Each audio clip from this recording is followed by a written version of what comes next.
Hello, here we are at the 49th Mitropa Cup, round 7 in Trench in Slovakia. My name is Igor Stoll and I will take you through the games.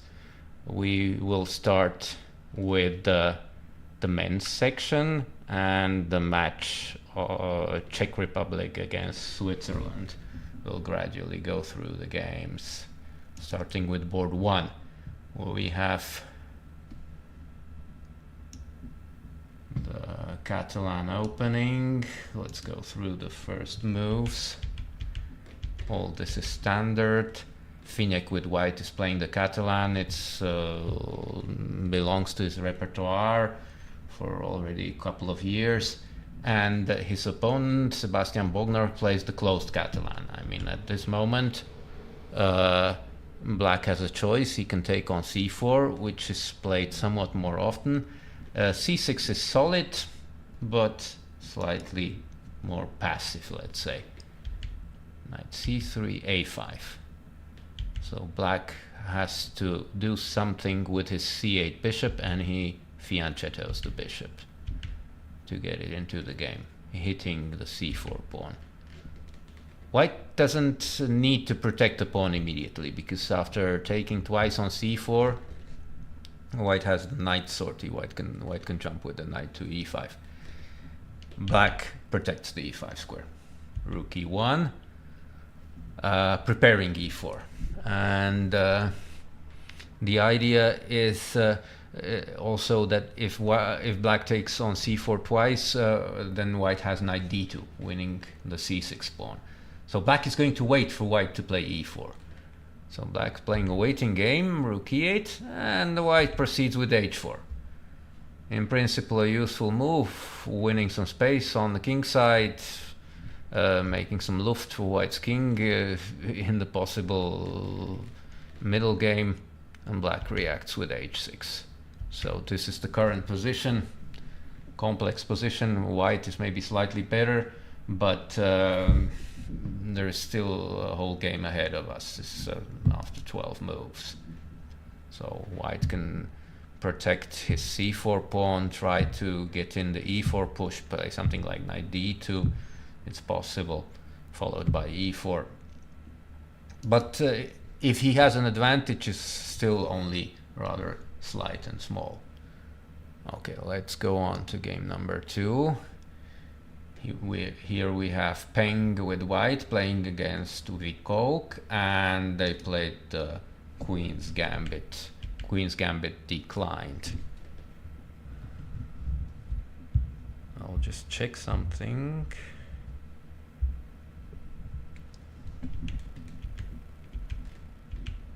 So not the exchange variation with CD5, but normal development. This was a very popular line in the Capablanca-Aljechin World Championship match in 1927, where 32 out of 34 games were played with the Queen's Gambit declined orthodox line.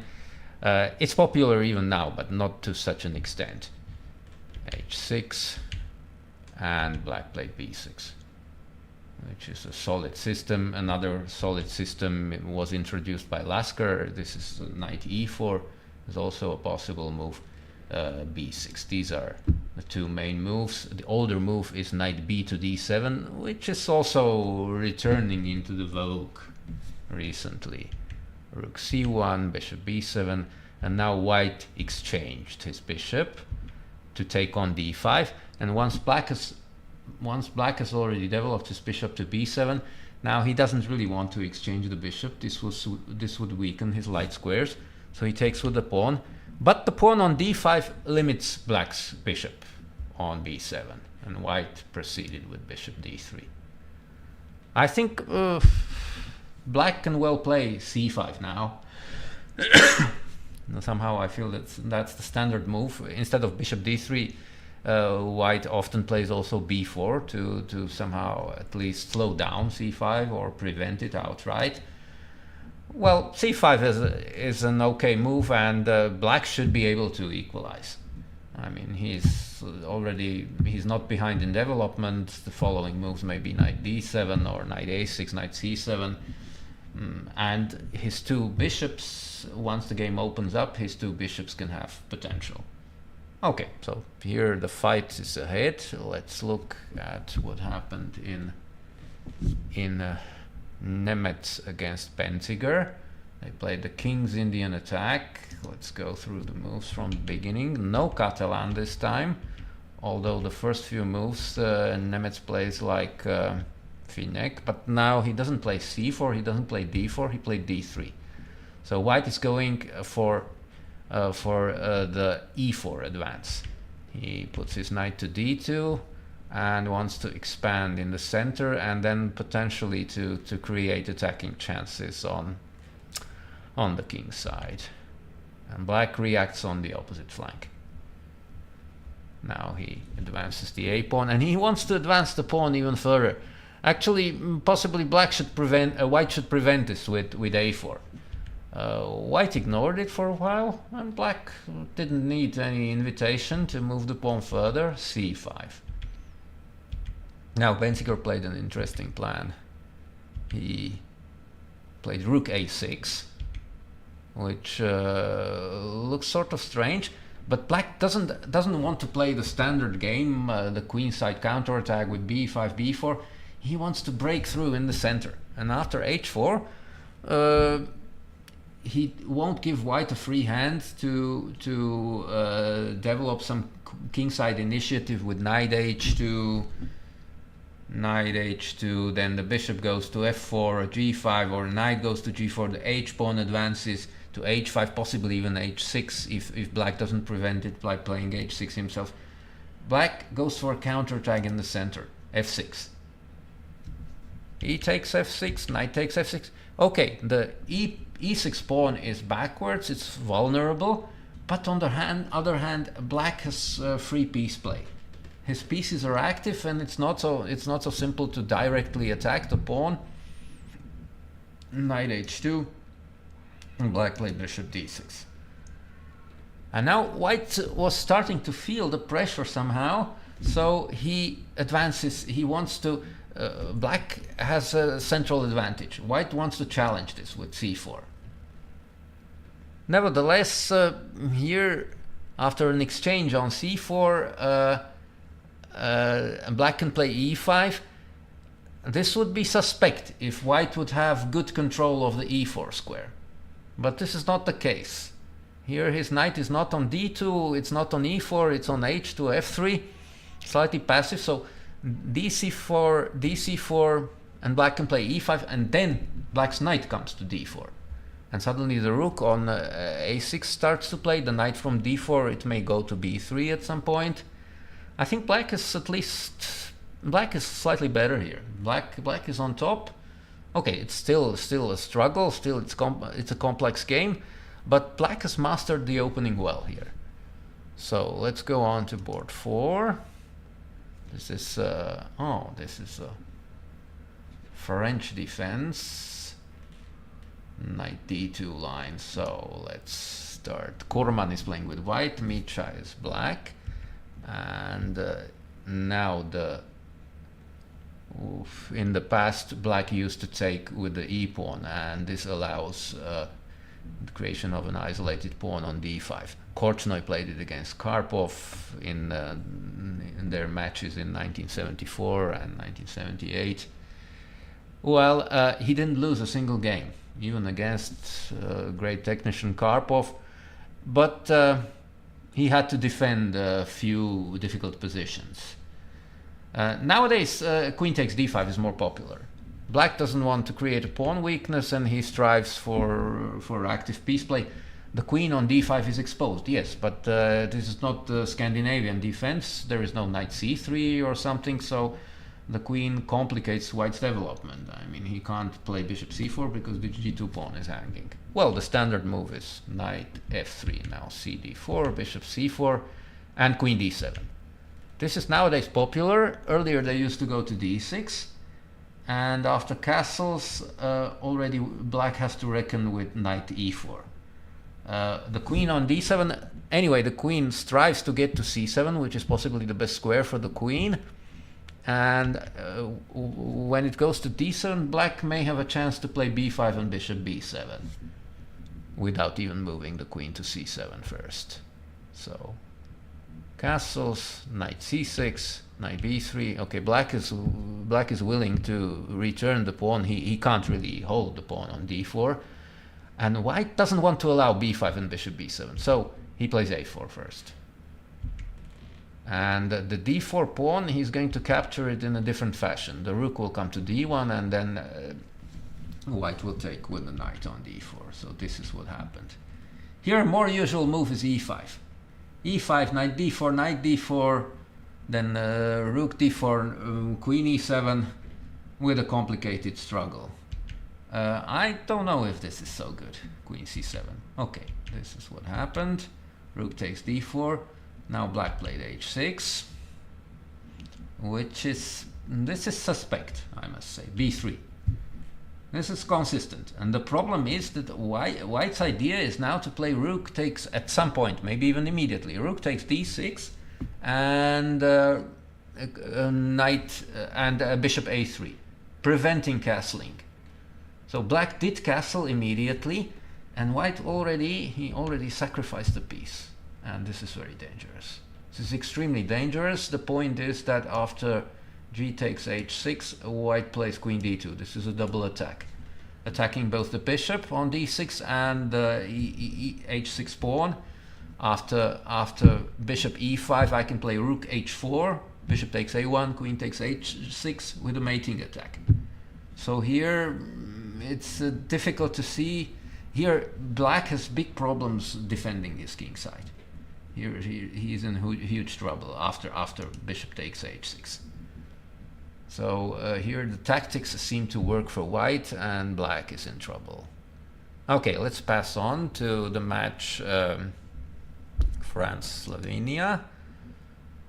We have a Sicilian here. Razafin Dracima is playing against Matic Lavrencic. And this is a Najdorf, a very sharp Najdorf. Let's start from the initial position. White plays bishop e3. Now in this position, practically after a6, after almost every move, black has the option to choose between e6 and e5. The only exceptions are bishop c4 and bishop g5 when e5 is a bit too much. But otherwise, after all the other moves, bishop e3, bishop e2, f4, g3, h3, a4, and a couple of others,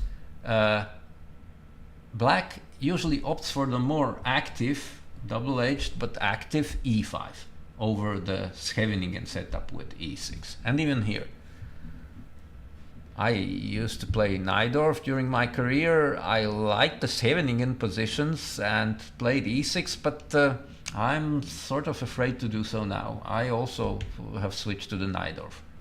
Knight b3 is a standard, bishop e6, and white play queen d2.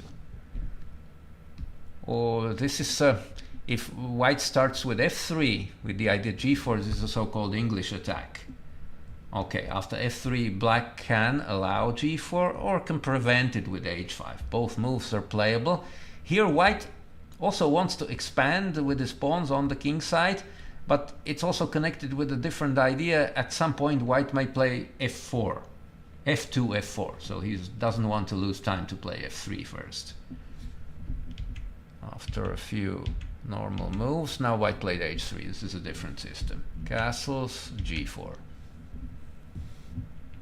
And b5, king b1, b4. Okay, knight d5. Now black has to exchange the knight. Black has to take. He can't take with the knight because then the bishop on e6 is trapped. But otherwise white threatens to take on e7 and d6. Also b4 is attacked, so he must take with the bishop. And knight b6. White doesn't want to take on b6, but he will have to somehow, he will lose his bishop pair, because no matter what happens, after bishop g2, black has something like knight c4 also. So he plays queen b4, And now he exchanges the bishop, and he's hoping to prove that his light square bishop is the better bishop in this position with opposite colored bishops. Reaction was queen c7, and after f4 black plays on the queen side. Well, white doesn't want to allow black's pawn to advance further, so a4. And now black frees his position with d5, forcing queen e5, bishop d6. And now materials again equal. White played bishop b5. And a4 weakens the queen side. But on the other hand, black has no play on the b file. The bishop on b5 is strong, stops any dangerous attacking ideas. And white is better here. White is better, he has a better pawn structure, and he can, in the future, he can put pressure on the d5 pawn. Once the queen moves away, then the knight goes to d4, then to c6, f5. White can also advance his kingside pawns with h4, g5. All in all, it's easier to see what white can do than suggest anything constructive for black. So this is the reason why white has an advantage in this position. Okay, let's pass on to board 2. Niels Willems against Goroshkov. They played a very sharp English opening. First of all, it's like an Sicilian with the opposite colors, knight c6, g3, d5. This is standard. Black played e4. This has become popular lately in connection with this pawn sacrifice. Earlier, black used to sacrifice a pawn in a different fashion. He used to play b5, but after d3, white declines the sacrifice, plays d3, and he's simply better. But this is like 20, 30 years ago. This is more current. If white takes on e4, black exchanges the knights, gains some tempo with d5. If the knight goes somewhere to g3, black proceeds with h5. Leads to interesting play. White didn't take the pawn immediately. He played queen a4. This prevents d5. Because after d5, cd5, the pawn is pinned. Black can't take back with the pawn, and the e4 pawn gets lost. So black protects the pawn, and white attacks it again. And now d5, cd5, c takes d5, knight takes d5. White's queen from c2 will hit the bishop on c8. So black sacrifices a pawn anyway. This is what happens. And now he's preparing to play h6 and chase away white's knight. I think at this point it's more logical definitely to play h6. It seems more normal. Black reacted with queen e5, attacking the knight, but white gains a tempo with f4, and the queen must retreat. I'm not really interested in taking on f3 because this allows white to consolidate his extra pawn. So black retreated, b3, bishop b2, white holds on to his extra pawn, and now he's trying to force some concession from black is trying to force white to take on c6 or a6 and to develop black's forces. White has nothing with this. He plays b6 and he is willing to return the pawn. He's satisfied with a positional advantage. Well, black played h6. I don't like this move, b6. I think he would have been better with the extra pawn. Knight h3 and bishop takes h3. Well, he's giving up his bishop pair. I don't know. Well, white's kingside is ruined, but now the white light squared bishop has no opponent, and he could have played instead of h6. He can play knight d7 and then take on b6, which is playable possibly for black. I mean, he did it only after the exchange. And white played knight a4 at this point. And now the idea is white's not going to castle kingside. White's going to castle queenside, and his rook comes to g1. And the bishop on b2 is powerful. Black could possibly in the future oppose the bishop, but getting a bishop to f6 with black is quite difficult here. So he's under pressure. Bishop e7, okay, rook c1. He's not castling yet.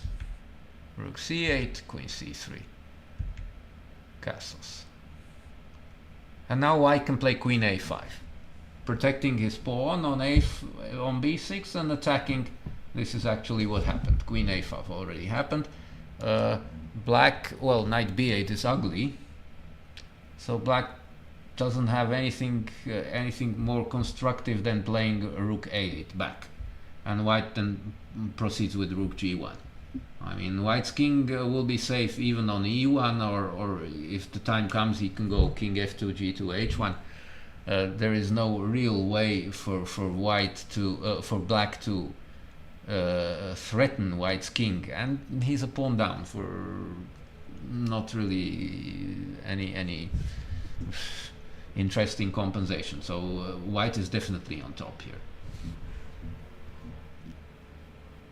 Okay, let's go on to board 3, and this is Olenik Kampa playing against Brøy, and they play the classical Sicilian, so-called. Knight c6, and white plays the rouser with bishop g5.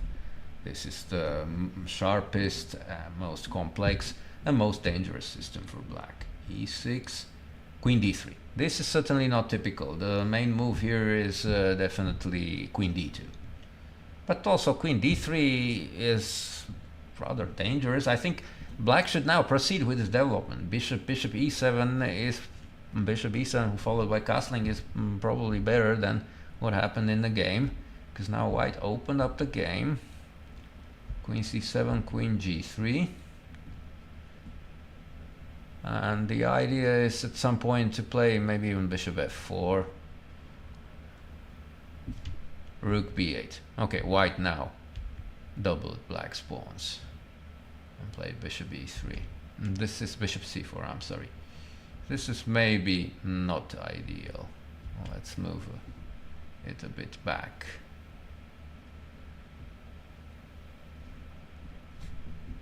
I mean, more in the spirit of the whole line is e5 would have been, and after d takes e5, well, white can now take and play knight e4. This is really dangerous for black. This would have been more consistent. And I'm prepared to attack the f6 pawn. Bishop e7, I'm going to play queen h4, f5, knight f6. Oh, well, here black is in serious trouble. Black shouldn't take on e5. This is not ideal. After e5, knight d5 is more solid. But still, white is better after knight d5. I can take and play bishop f4. And black won't be able to develop his f8 bishop for some time. So, bishop f6, I would say, is a bit too early. Well, white wants to get his bishop to b3 to stop any possible threats on the b file. And if need be, he can play after a5, he can play even a4 to prevent something like that. Well, still, black has the bishop pair, but his pawns he has central pawns, but it's difficult for black to advance these central pawns. Bishop b3 happened, and now what plan does black have? Any advance of a central pawn just weakens his position, and white can gradually prepare f5 or e5. White is better here, although the Sicilians are really complicated. So if black gets a chance to activate his bishops, he might fight back. But currently, black is under pressure, and white can slowly and gradually improve his position. As white's king is safe, and black's king, I can't imagine where it could be safe. Even if black would castle, right now it's in the center. If white opens the center, he might get a dangerous attack. If black castles kingside, well, the king side is weakened as well. So there also nothing too pleasant awaits black's king somewhere on h8, let's say. And he still has to castle. I mean, it's not even that's not so easy to get in castling. So let's get on to board 4. Here we have some, I think this is a sort of Caro-Kann with e5. Yep, the most enterprising and challenging advanced variation. Bishop f5 and now h4. White wants to advance his kingside pawns. After h4 the bishop already can't retreat to g6 because it will get trapped. So black prevents this expansion. h5 is the standard response. Now white has basically two moves, bishop d3 or c4. Bishop d3 exchanges black's potentially bad bishop, but okay, it just wins time for white to develop, and good bishops, bad bishops, this plays a role mostly in endgames, when when already the major pieces are exchanged and the bishops are either the only pieces on the board or there's only maybe one or two other pieces left. So bishop d3 is popular because white has attacking chances on the king side with his space advantage, with the wedge on e5.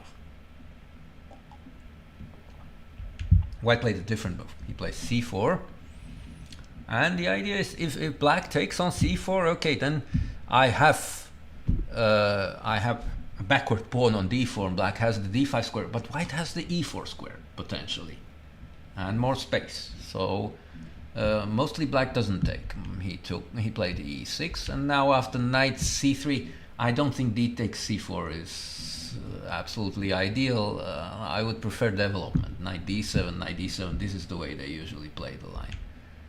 So I think this is a bit early, but still, I mean, black might be slightly worse, but his position is solid. I don't know if I would play this. I would maybe prefer going to b3 with the bishop and keeping black's bishop on f5 or g6 as a target of white's attack. And knight g3 will be the following move. But okay, bishop d3. He doesn't worry about this exchange. Bishop e7. So the bishop will go to e7, and then black will try to develop his g8 knight via h6 to f5. That's the idea. Knight e4, knight h6, I would say, is slightly better. Black played knight d5 instead.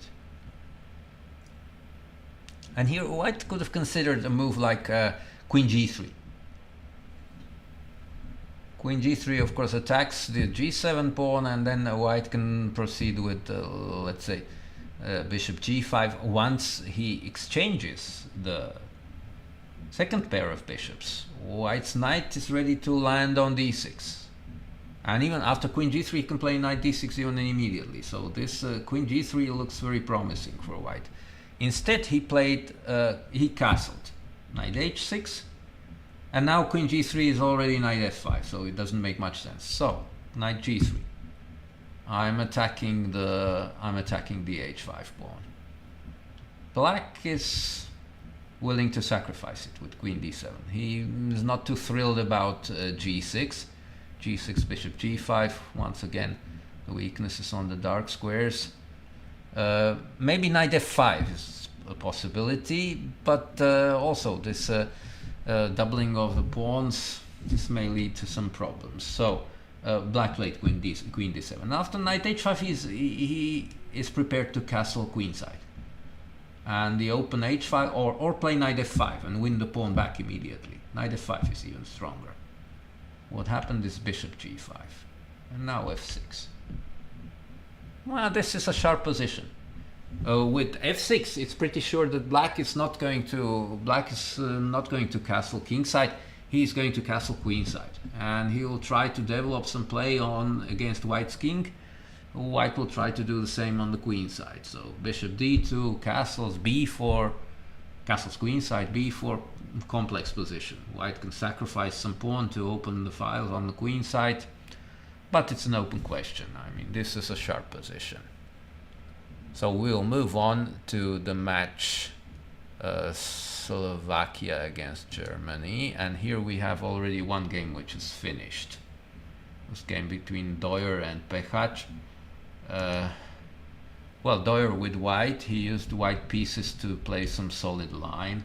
Pekac played the Queen's Gambit accepted, which I must admit I didn't know this belonged to his repertoire, but he played it solid, and white didn't manage to get anything tangible in the game. AB5, AB5. If white takes on c4, black can take on c4. Black can also consider playing b4. This was played recently in the game Keimer against Aravind in Prague, and black actually won this game. I mean, b takes c4 is more principled than a takes b5. But Doyer was possibly afraid of his stronger opponent. After all, Pekac is the guy with the highest rating in the whole tournament, and he went for simplification. So now already a pair of rooks has disappeared from the board. Both sides finished their development, and there are more exchanges in the air. Knight d7, bishop e2, c5, a symmetrical position. So this is clearly heading for a draw. I will show you the remaining moves. Pieces will disappear at an alarmingly fast rate from the board, and nothing too exciting happened in this game. So we missed very little.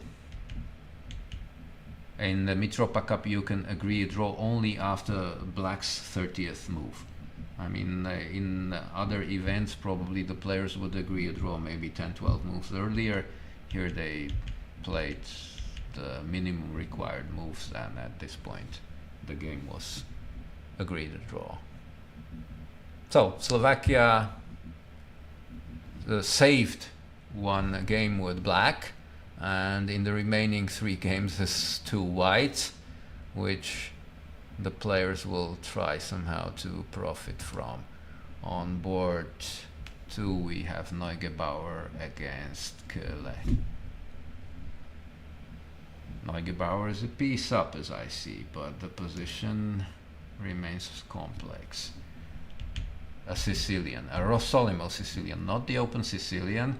Bishop b5 is a very popular reaction against knight c6. White doesn't want to play the Sveshnikov. e6. Well, it's a matter of choice. I mean, the main moves here are e6 and g6, and also d6 is possible, with g6 being the most popular. e6, after e6, it's on white to decide. Will I take on c6? Will I split up black's pawns and then play d3, b3, castling, playing for the better pawn structure?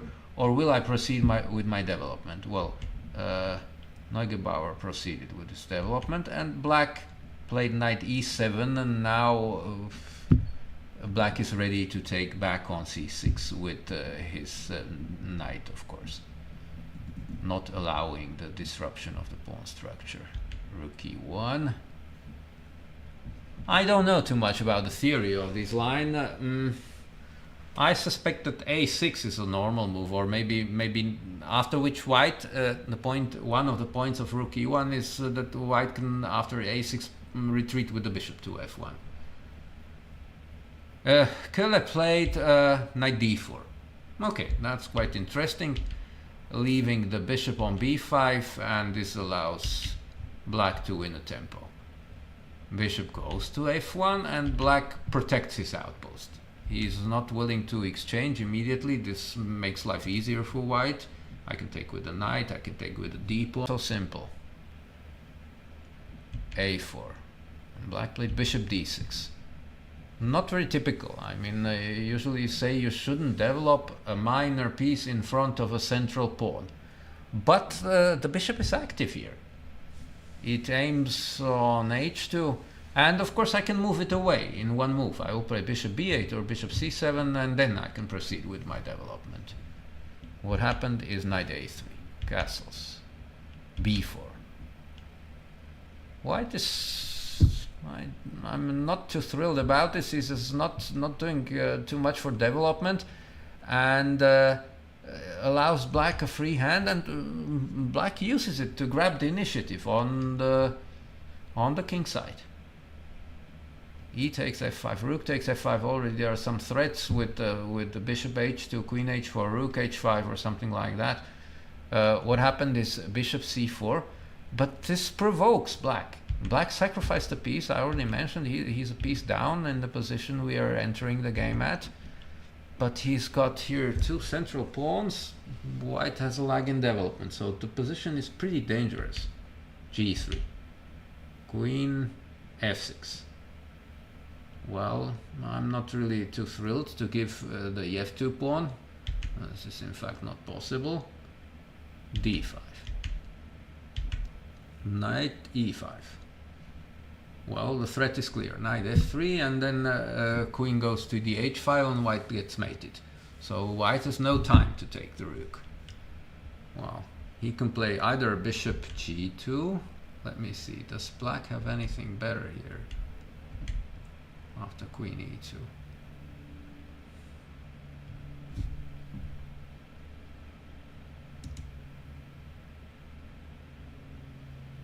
Not really.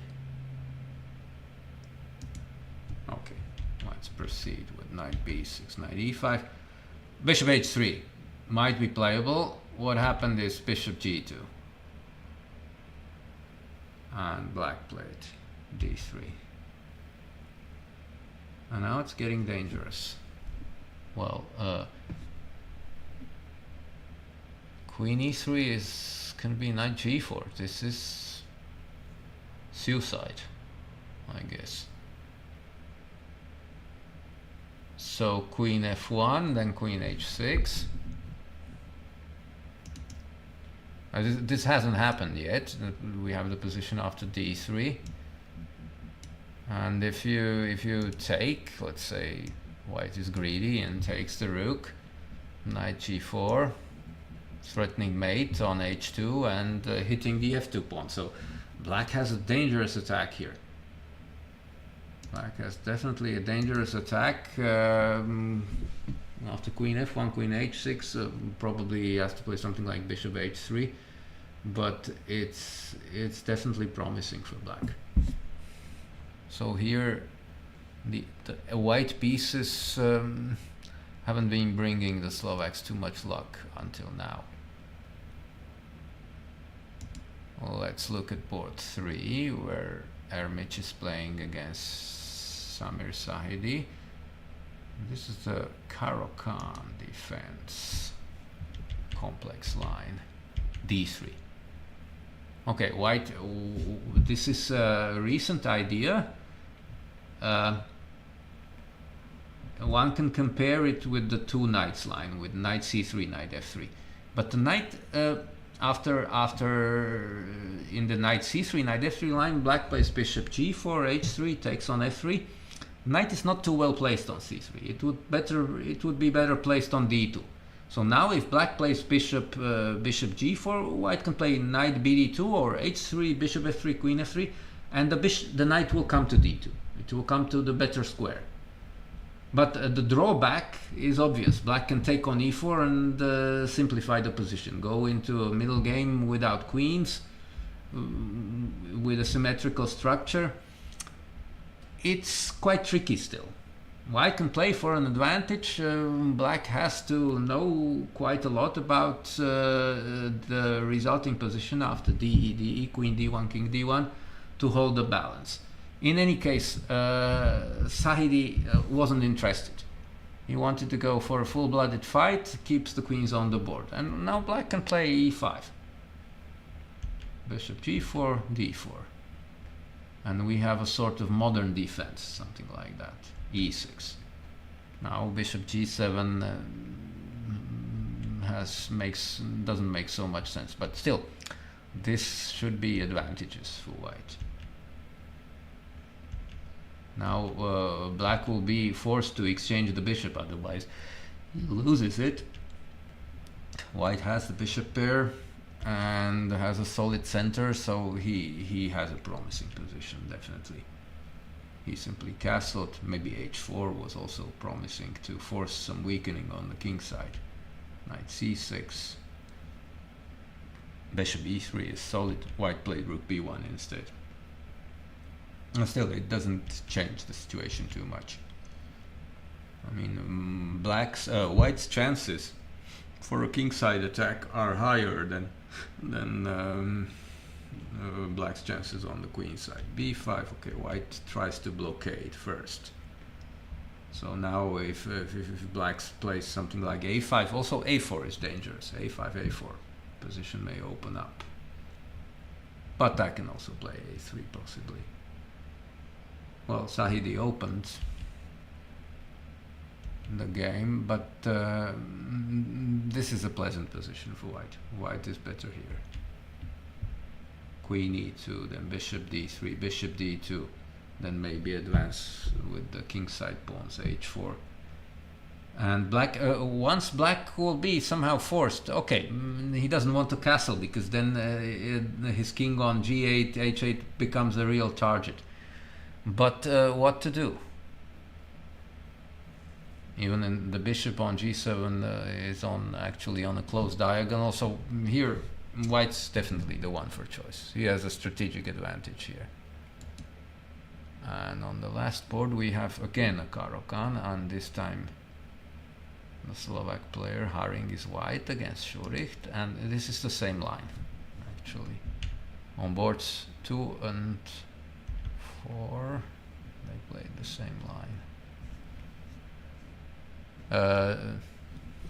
Yes.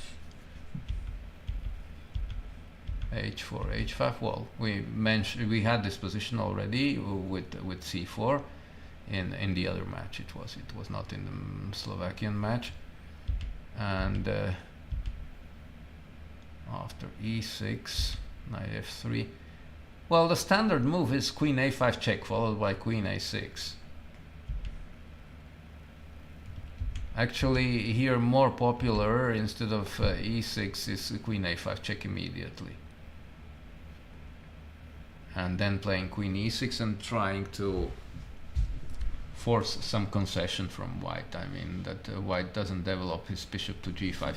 After e6, possibly bishop g5 is more enterprising.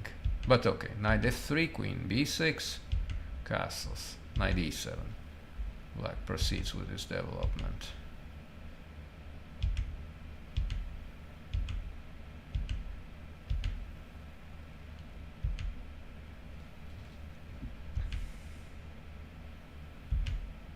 Queen a6, queen c2.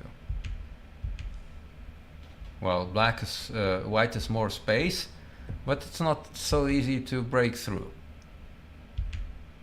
Knight d7. This is the position after some 14 moves. Well, maybe bishop b2, maybe a4. White is slightly better, but it's still it's a far cry from something tangible. It depends on how he will be able to open the position and contain any possible counterplay black can initiate. So let's go on to the match of Italy against Austria. On board 1 we have Bloberger, who yesterday played his first game, and he's playing against the Italian board 1's Francesco Sonis. So what do we have here? Nimzo Indian defense, I see, and queen c2, the classical system. Well, black has various responses, d5, c5. Currently, castling, I think, is the most popular. But now, mostly black plays, he used to play b6 in the past, and nowadays he plays d5 more. The trick is that after c takes d5, black doesn't take back immediately, but plays knight e4. Attacking the queen with tempo and only then playing e takes d5 with active counterplay, not allowing the bishop g5 pin. b6, the standard way to develop is bishop g5 for white. Black has to get rid of this pin. White has maybe chances for some advantage. b5 is an interesting idea. Black says, okay, you have the bishop pair, but I don't want to suffer. I don't want to allow you to consolidate. I'm willing to sacrifice a pawn to get out my pieces faster and get some active play. cb5, c6. And white says, no, I want to proceed with my development. I'm willing to give the pawn back. Now b5 is attacked. Bishop b7, knight f3. And I'm hoping to get some slight plus with the two bishops. a6. Bishop e2, knight c6. Castles h6.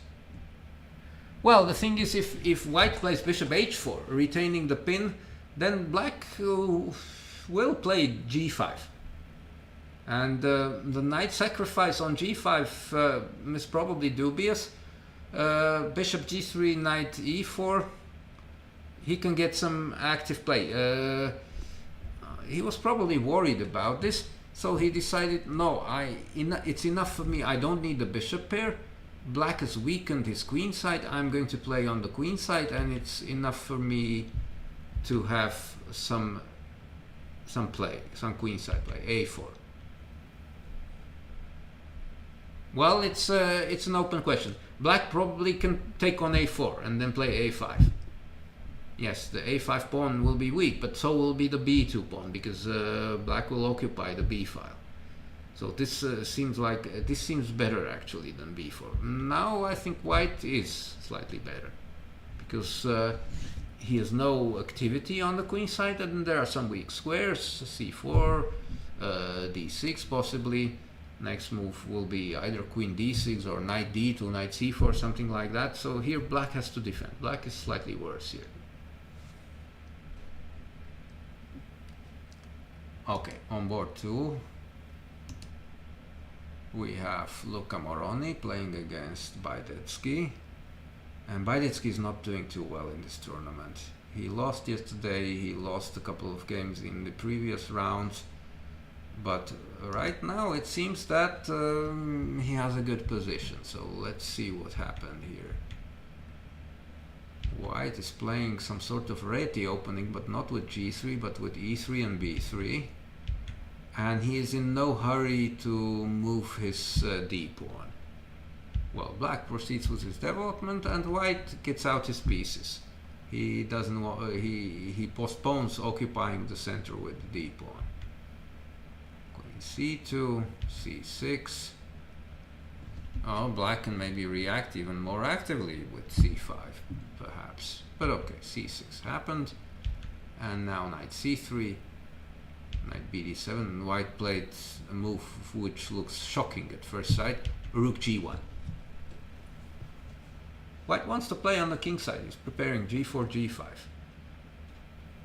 I mean, in modern chess you have these ideas, these sudden attacks, sudden flank attacks, and sometimes they tend to be effective. I'm not so sure here. Black played actively himself. b5, and after c takes b5, he's probably willing to sacrifice the pawn. He'll play c5 followed by a6 or something like that. What happened is white ignored it. He played g4 anyway. bc, bc, rook b8. This gives black counterplay, of course, because I'm now black has the open b file. White will think twice before castling queenside. Actually, he didn't castle queenside. He played, of course, rook b1. The king would be on c1 or anywhere on b1, a1 would be exposed, would be in danger. So white decides to rely on his kingside initiative, but it's not going to be without strong counterplay. Knight c5, knight d4, bishop d7. Black has finished his development, and he's ready. After g5, he's ready to jump with his knight to e4. And he has a good position. He's doing fine here. Knight b3 happened. Even here, black can play knight e4 with an okay position. I would say that it's difficult to evaluate white's attacking chances. I don't think they are so dangerous. While once black's counterattack gets going, white's king might feel uncomfortable on e1. So this is move 13. So you'll have to wait for further developments. Okay, on board 3 we have Peyrer playing against Brunello. What kind of opening is this? This is a sort of Queen's Gambit. Peyrer is white. Typical position. Okay, now black has many good moves. Bishop b4. Computer suggests bishop b4. This is so-called Ragozin. Bishop e7 is the classical Queen's Gambit. We had one game like this, I think. Already showed one game. Another move is c6. That's a semi-Slav. Knight bd7 is playable. D takes c4 is also playable. And currently quite fashionable is a6, with the idea of taking on c4 and then protecting the extra pawn with b5. What happened in the game is knight bd7, bishop g5, and now d takes c4. I must say I don't know how this is. I don't think this is the best way to, if black wants to take on c4, it's better to take before knight bd7.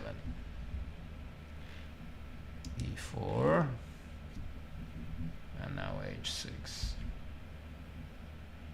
Now white simply, okay, he wasn't willing to sacrifice a pawn, so he simply exchanged his bishop and retook the c4 pawn, and he has a central advantage. a6, e5, very direct. a4. White wants to limit black. He wants to prevent b5 and bishop b7, obviously. And black gives up on the idea. Now he played a5. He's going to play bishop d7, bishop c6. And he thinks, well, you have space, you're possibly better, but I'm still quite solid, and it's not so easy to hurt black in this position. Castles, bishop b4, bishop, knight e4, bishop d7, knight e1. White starts maneuvering, knight heads for d3, queen heads for g4 or h5. Well, but it looks a bit artificial. And black still can castle even queenside. I mean, so queen e7 is a normal move, and after knight d3, I'm going to castle queenside or play bishop c6. And even after queen g4, I'm willing to give you the g7 pawn. This would be quite risky. So queen e7 is a more normal move. Queen h4, I'm not so sure about. f4. And now, why exchange the bishop? Why bishop takes e1? This piece doesn't have any opponent. I mean, white has no dark square bishop, so he was probably hoping to take the pawn on f4, but this is simply too risky. White plays g3, queen f5, bishop c2. Suddenly black's queen is in trouble. So now he's thinking there's no more bishop pair, but still black can play something like bishop c6. Bishop c6 is an okay move, and black has still a defensible position. I mean, white's advantage is not too large here, if there is any advantage at all. Bishop c6 seems like the most solid reaction. Board 4, we have Lumaki playing against Dotzer. Dotzer has an excellent result here. I mean, he's won 5 games out of 6, and even in this game he's doing quite fine, as I see. So what they played is something like a Catalan, but without d4, knight f, and black himself uses the chance to advance the pawn and stake a claim in the center and play a complex double-edged game. It's pretty clear that after these good results, Dotzer believes in himself. He's actually great talent. He's a very young boy, and already IM 2400, 2450, heading for the GM title 2600. I mean, he has all the chances to play not only the Mitropa Cup but also Olympias, European team championships for the Austrian team. Knight f3, knight f6, castles, knight c6, d3, bishop c5. Okay, this is a theoretical position, I guess. Black lost the tempo with the bishop and kicks white's bishop. Now the most logical reaction here is bishop c5. I don't really like bishop c1 too much, it seems rather passive. Black played a5. White doesn't want to get his knight chased away. I mean, after d4, a4, this doesn't appeal to him. But this, of course, weakens white's position. And the problem is, okay, what am I going to do with d3 pawn? So he played queen e2, and black already takes on d3. And rook d1 is knight takes c1. Well, what can white do? Queen h5 is possibly stronger, because after queen takes d3, queen e5, queen takes b3, white can take on c7, at least holding equal material. So queen h5 was a better move. After queen e2, knight takes d3. Black has taken a central pawn, and there is no obvious way to refute this. Bishop b3, knight b4. Okay, knight c5. I really don't like this move. I mean, rook d1 is more logical. Rook d1, and then the knight can go also to d4. After queen e8, I go to d4 and then to b5. So he commits his knight. Knight on b3 is not a very good piece, so it's logical the white wants to reactivate it to get some compensation for the pawn, but possibly not this way. He actually returned. Black played b6. I mean, with 2 lost tempi, and this looks very good for black. And bishop d7. And after bishop c7, black takes on a4. Bishop c7, bishop a4, bishop b8, bishop b3. And black still remains a pawn up. I mean, the position gets a bit simplified, but still black has the upper hand, and it's white who is fighting for equality. So let's pass on to the match between Hungary and the Slovak B team. This is port 1. Bodrogi against Jablonitsky. We have a Reti opening here.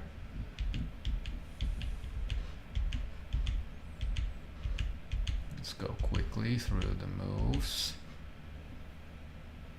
And now queen c2.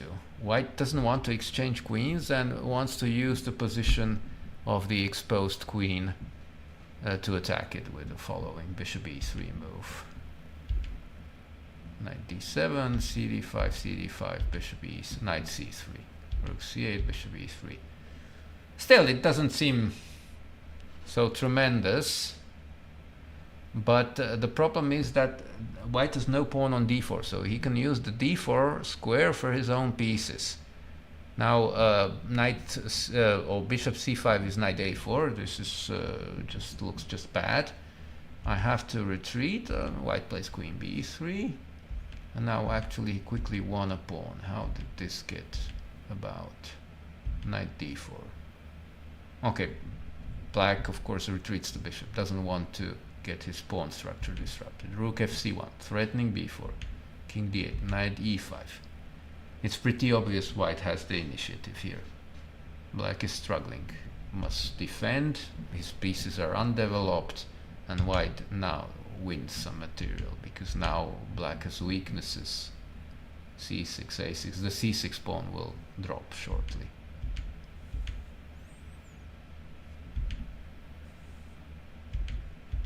Well, white is an extra pawn. King d6. And his bishop on h7 isn't playing too well, actually. f4, 6. Let's go on. White has very good chances of converting his advantage now. Knight a5,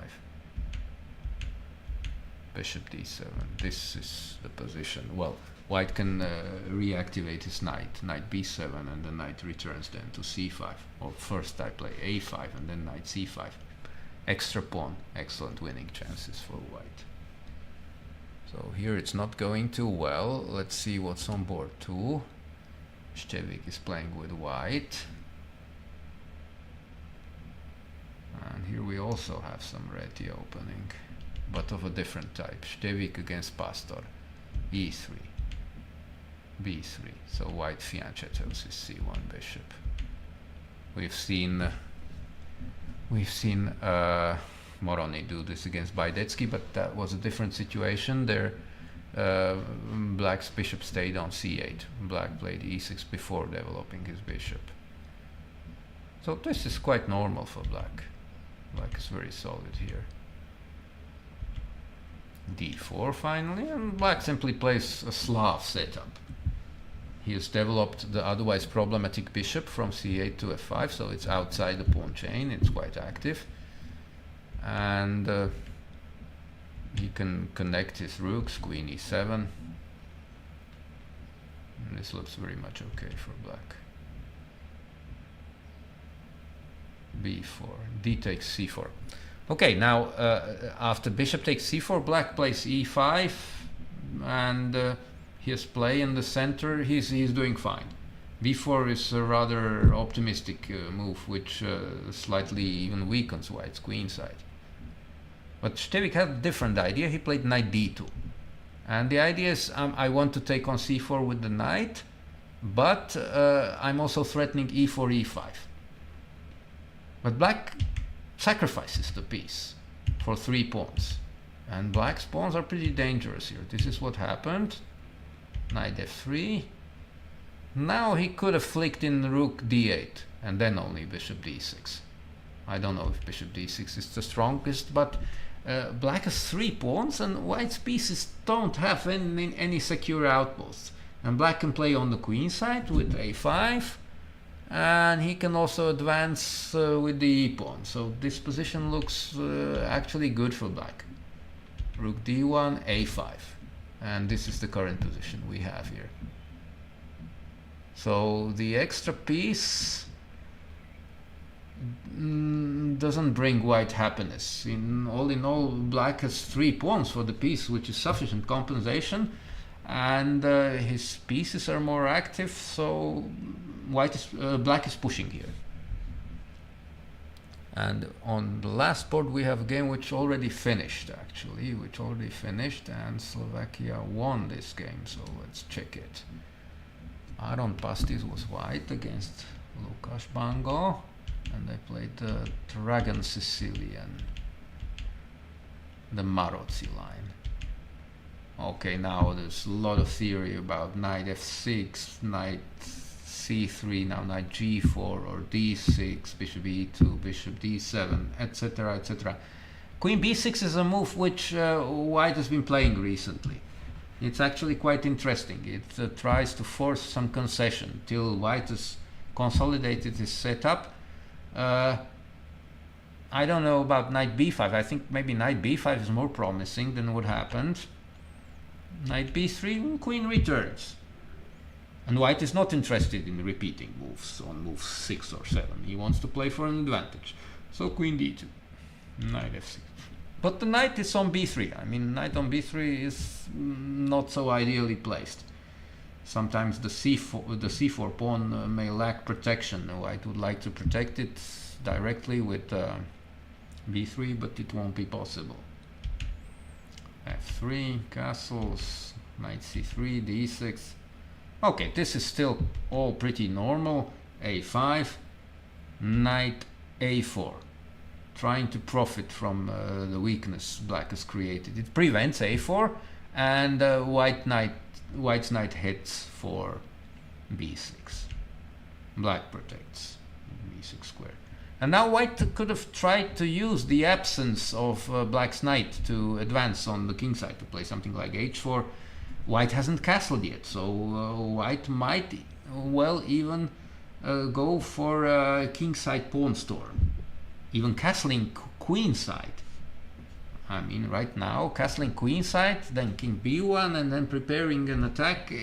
This also is dangerous for Black. But White decided to be active in the center, and bishop f3, bishop a6. For this, he is not too well prepared, actually.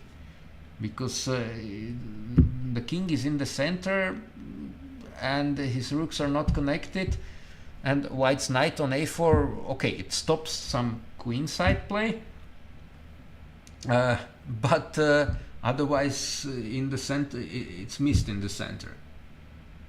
Well, now he protected the c4 pawn and the rook c8. Knight b4 was maybe even better. Bishop g4. I must say I don't understand this move too well. e6. Nice simple move. I'm preparing f5 or knight f6, and white took the pawn, which is a blunder.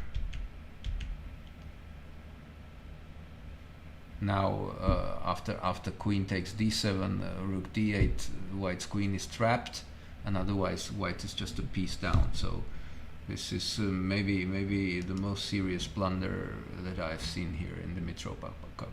Queen takes d6. Okay, black has a good position, but it's still white. It's not necessary for white to lose in one move. Queen takes d6 does this. What he should do is he should either castle or play bishop e2, and the game continues. Although black is fine here. Wow. Okay, let's see board 4. On board 4 we have Lubov Tachnik, the Slovak legend, grandmaster, who was also a member of the team which got the silver medals at the 1982 Olympiad. This is already 43 years ago. Grandmaster since 1980, and facing him is one of the Juhas brothers, the younger Juhas brother, Agoston Juhas, and they play the Queen's Gambit, as I see. So let's go through the moves. Knight bd7 once again, and Tachnik clarifies the position, goes for the Carlsbad structure. But black gets free development, and he has solved his opening problems. Here I don't think white is anything tangible. The position looks very much equal. Black maneuvers his knight. d6 is the ideal square for the knight here, and now he will try somehow to chase away this knight from e5 and develop some play on the e file. h5, knight d1. Well, I have to do something with the e3 pawn. I have to protect it.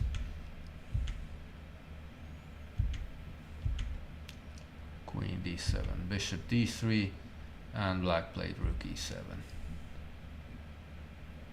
And he's prepared to... Now if white plays e4, black gets pressure in the center. I can exchange on e4 and play rook e8. And white is more or less forced to play e5, which is double-edged, because then the d4 pawn becomes backward. I can change, I can swap the bishops, come with the knight to f5.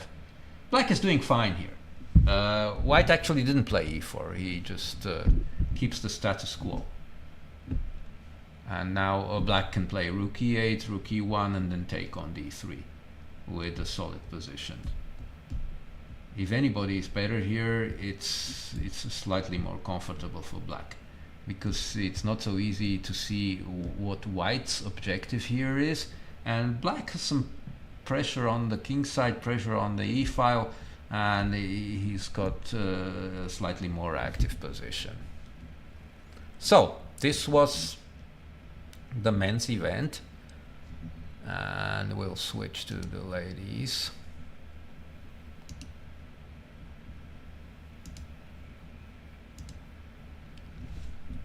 To get a nice overview of what's going on. In the ladies, the Swiss girls are leading the tournament. They're playing against the Czech Republic. And this is board 1 from the match. Joanna Vorek is playing on board 1 for the Czech Republic against Maria Manko. And we have Sveshnikov Sicilian here. So let's go quickly through the moves. b5. Here, knight d5, bishop e7. Knight d5 is more popular than bishop takes f6, g takes f6.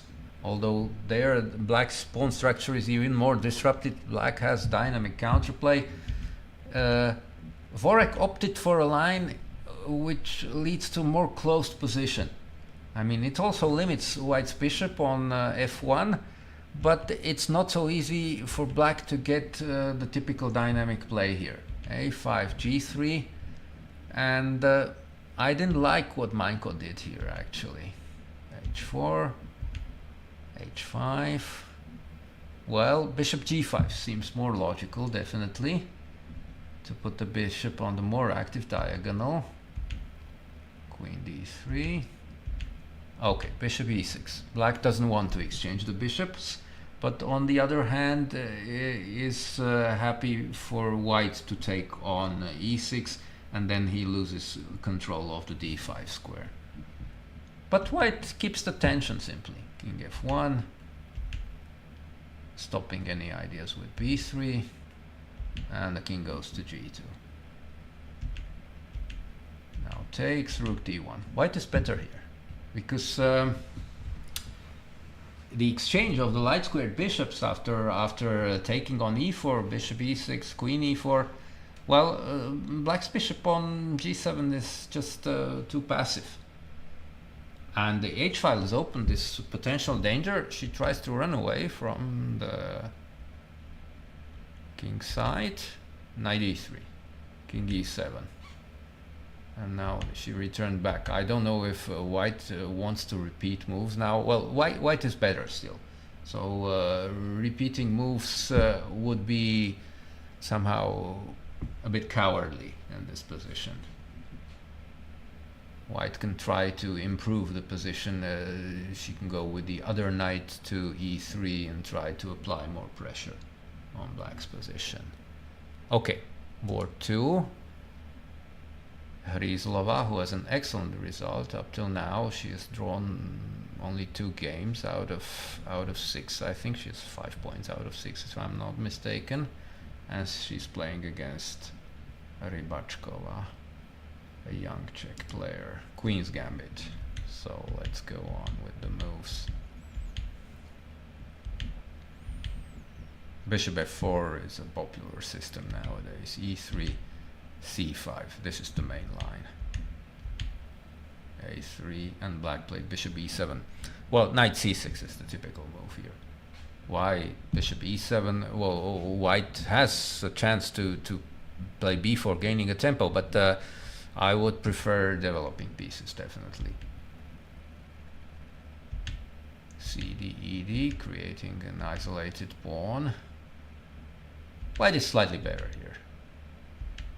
But still, there is a full board of pieces, and the isolated pawn, that's the only one weakness, only one weak pawn. It's usually games are not lost on one weakness. Well, defending one weakness is always possible, almost always, if there are not any other negative factors. So black's position is still defensible. She's looking for counterplay on the queen side. Bishop f3, queen b6, and now b4. I must say I don't quite like this. I mean, I would try somehow to chase away the knight from c4. But now the knight is on c4 forever. And what she tried to do is exchange it like this. It looks very artificial. If black plays b5 now, knight is on a strong outpost, and white really can't really think about exchanging it out c4, because after d takes c4, black has an excellent position. So this knight a4, knight b2 maneuver is not very impressive, and I think black is doing quite fine after b5. On board 3 we have Zelbova with white playing against Shatil. This looks like some sort of Caro-Kann, but it's not. It's London, which got into a similar structure. We'll have a Karlsbad structure also in this game, but with a different move order. And in this case, it's as if white was playing black in a Queen's Gambit exchange. Well, given a chance, white will complete his development, so black tries to somehow chase away white's pieces and get some piece play. Knight e5. The knight is attacked. Here g6 is, I think, the main move. The knight can go back to f6 and it can go back to g7 and can be reactivated then after g6, knight g7 via f5. Black played knight f6. I think this is slightly weaker. Knight f3 is a logical move. f4 is a concession because now black at some point can jump with the knight to e4. Queen b6. We're looking for counterplay. Queen b3. Wow, knight g8. Even according to the engine, this is the strongest move. Well, I can't exchange the knight on e5. Knight e4 is not too good, so we have to chase away the knight somehow. So this is what happened actually. f6. Knight e7. Black's position is solid now. Knight a5. b3. She's a bit too worried about knight c4. And black just finishes his development. Her development. Rook fc8. g3. Knight f5. Bishop f2. Bishop e7. Freeing the d6 square for the f5 knight. So following idea might be knight d6 or maybe then bishop e8, bishop g6 to activate the bishop. Black has a comfortable position, but still it's not so impressive. Knight b2 seems passive. b5. That's definitely a strong move, stopping any ideas with c4. And now black is slightly better here. It's not really completely an endgame. I mean, only the queens have been exchanged, and white doesn't really have any. White has a majority on the queen side, but can hardly move there. I mean, once you play c4, it's only pawns exchange, and you will land with weak pawns on a3, d4. White will immediately lose the a3 pawn. So c4 is not really good, and black's following plan is improving, as I mentioned, improving the d7 bishop. Knight d6, bishop e8, bishop g6, something like this. Well, it's still only a slight advantage. It's not such a big deal, so here there's still a big fight ahead. So let's go to board 4. Amalia Zadrapova is playing against Hakimifard. Hakimifard is white. This was Samarui Lopez. So let's start here directly. The deferred Steinitz variation. Well, here the main moves are c3 and castles, obviously. And after c3, this f5, it seems risky, but it's playable for black actually. It's playable. ef5, bishop f5, d4, e4. Well, one has to know the theory, and if you do, then you may well equalize quite easily with black. d3 certainly is not a move which is too dangerous.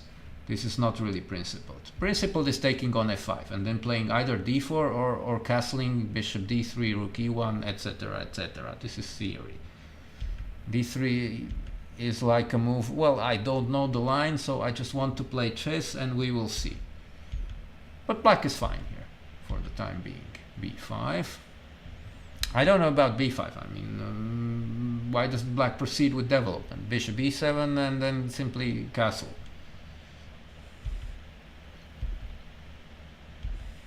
Bishop e7. Now this is the drawback of b5. I have to watch the pawn. Castles. Well, taking immediately runs into some tactical tricks, so White castles first. Knight a5. b4 is interesting now. b4, knight c4, knight d2. But white preferred bishop g5. Castling. Now knight a3. Once again the pawn is attacked. And white is also preparing b4. Not only a b5, knight b5, but also b4. And black's knight can't go to c4 anymore. So black defended rather passively. Now this position already, I can take on f6, for example. And this already, it's turned around, and white is the side with the initiative. Chasing away the knight. And now bishop f6, rook f6, knight takes b5. Tactics. C takes b5 is queen d5 check. That's a double attack, and white then takes on the knight on b7, wins a pawn. Black tries to counter. After g takes f3, this is very dangerous. Then black has something like bishop h3. I wouldn't dare to play this. Or maybe cb5 also. And accepting the exchange sacrifice is playing a bit with fire. Queen takes f3, loses material, but the knight on b7 is really miserable. So this position is still very difficult for black. Now bishop d5. How is black going to deal with the threats on the a file, on the a8, h1 diagonal? Rook b8 is rook a7. And then an exchange, queen b6, an exchange on b7, queen comes to f7, invades to f7, winning material.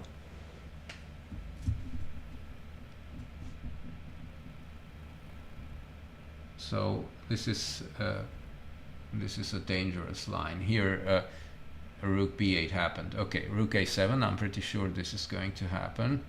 And queen b6, I take with the rook on b7 and then play queen f7. Hitting the bishop on e7 and threatening mate on g8. White wins the pawn back with a dominant position. That's the minimum he gets here, and practically it's winning for white. So here white is close to winning in this position. Okay, let's get on to the following match. Here we have France against Slovenia.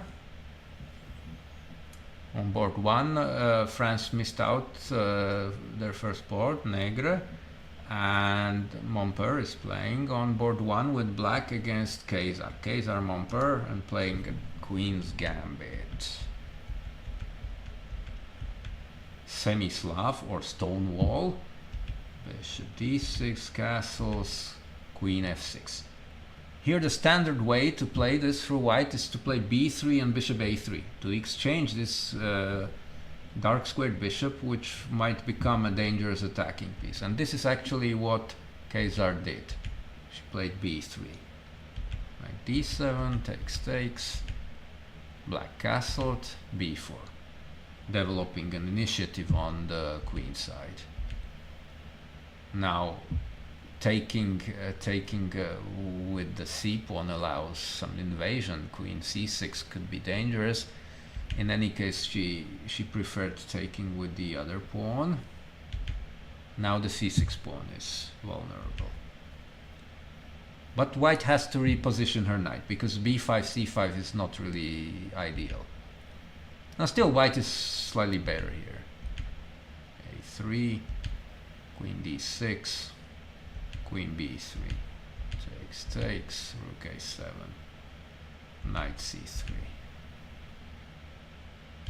knight, rook d1, king h8, queen c2, attacking the f5 pawn, g6, rook b1. Well, black has the a file, so occupied the a file, but he has no way to invade on the a file. He has no concrete points to attack there. White is better here. I mean, if you compare the bishops, the bishop on b7 is an unhappy piece. White's bishop on d3 is active. and the dark squares are potentially weak. I mean, if White's knight sometimes lands on e5, White's advantage will definitely increase. So strategically, White is doing fine, but okay, it's still White has to convert this advantage, and this will not be so simple. Knight g4. Black is looking for counterplay, trying to improve the knight. I mean, the knight will be definitely better on e4. The idea is to play knight f6 and then head with the knight to e4. This is one of the main points of Black's setup of the stone wall, to get control over the e4 point. So we still, this position, the result is still open, although White has some pressure here. Okay, let's go on to board 2. Beber Cornillo. The French player is White, and they play the King's Indian. Knight f3, the classical line, but White didn't play bishop e2, which is the most popular move here, and plays h3, which is a dangerous strategic system. White tries to limit Black's play, Black's counterplay, and develop his own initiative with g4. Knight c5, knight d2.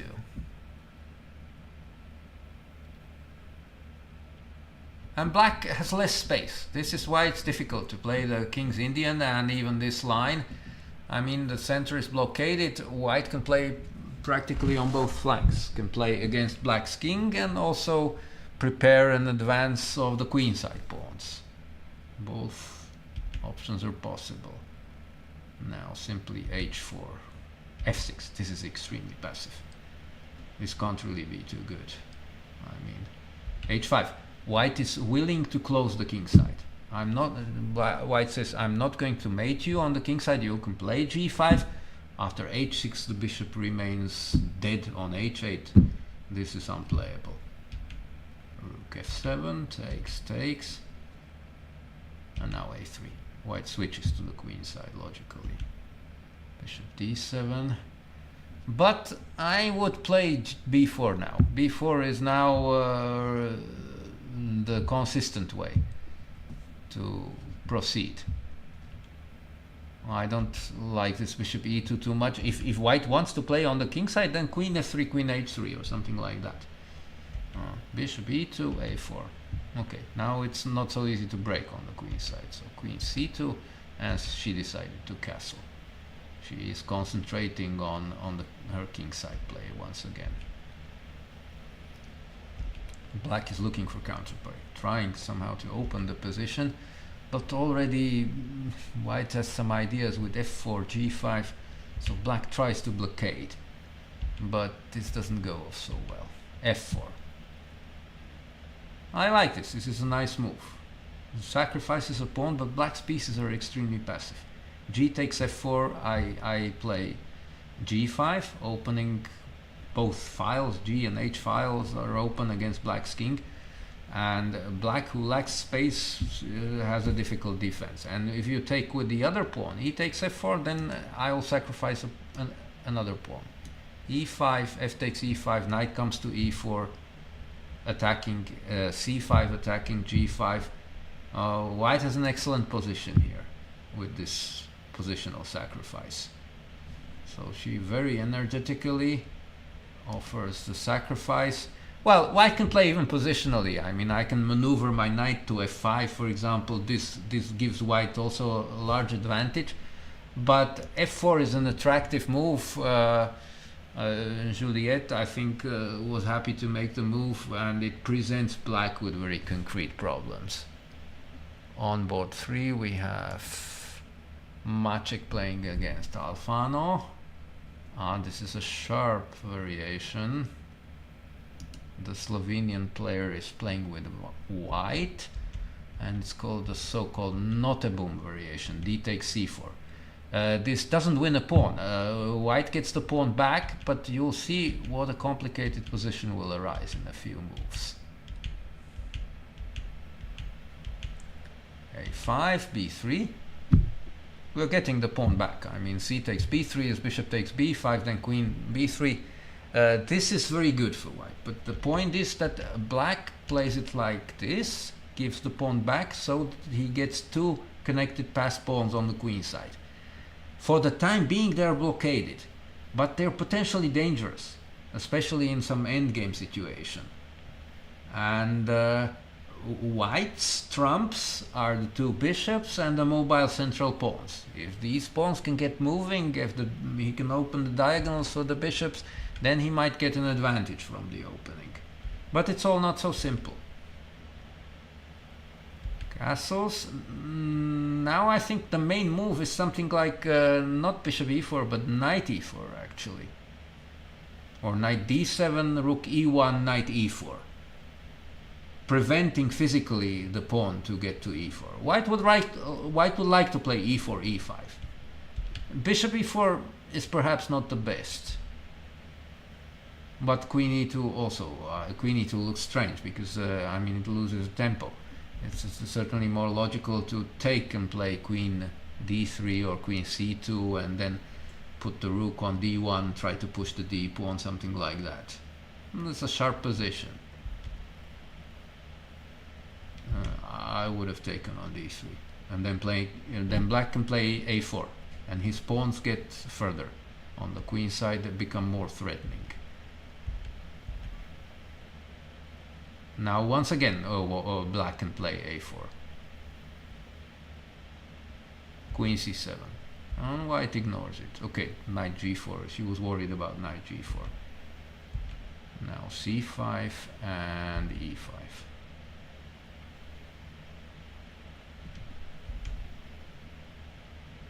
a4. Still, a4 is the right move. Black takes it too far. Now already white has some play connected with knight b6.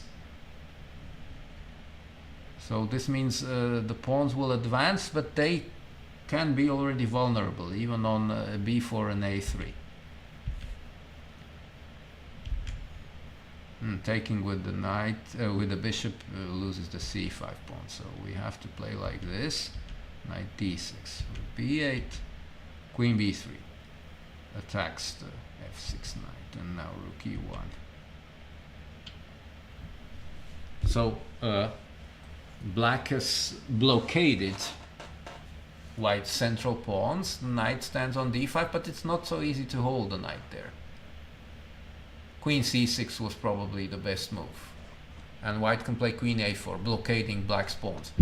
And the knight on d6 is strong. Position is balanced here, about equal. Well, black wants more than that, so knight f4, an active idea. Well, white can play queen f3 now, and the knight would have to return probably to d5 simply. But what happened is queen g3, and the knight returned anyway. And well, now rook e5 is interesting, but knight can, possibly she will return with the queen to b3. Position is sharp, but probably equal only. So okay, let's see this here.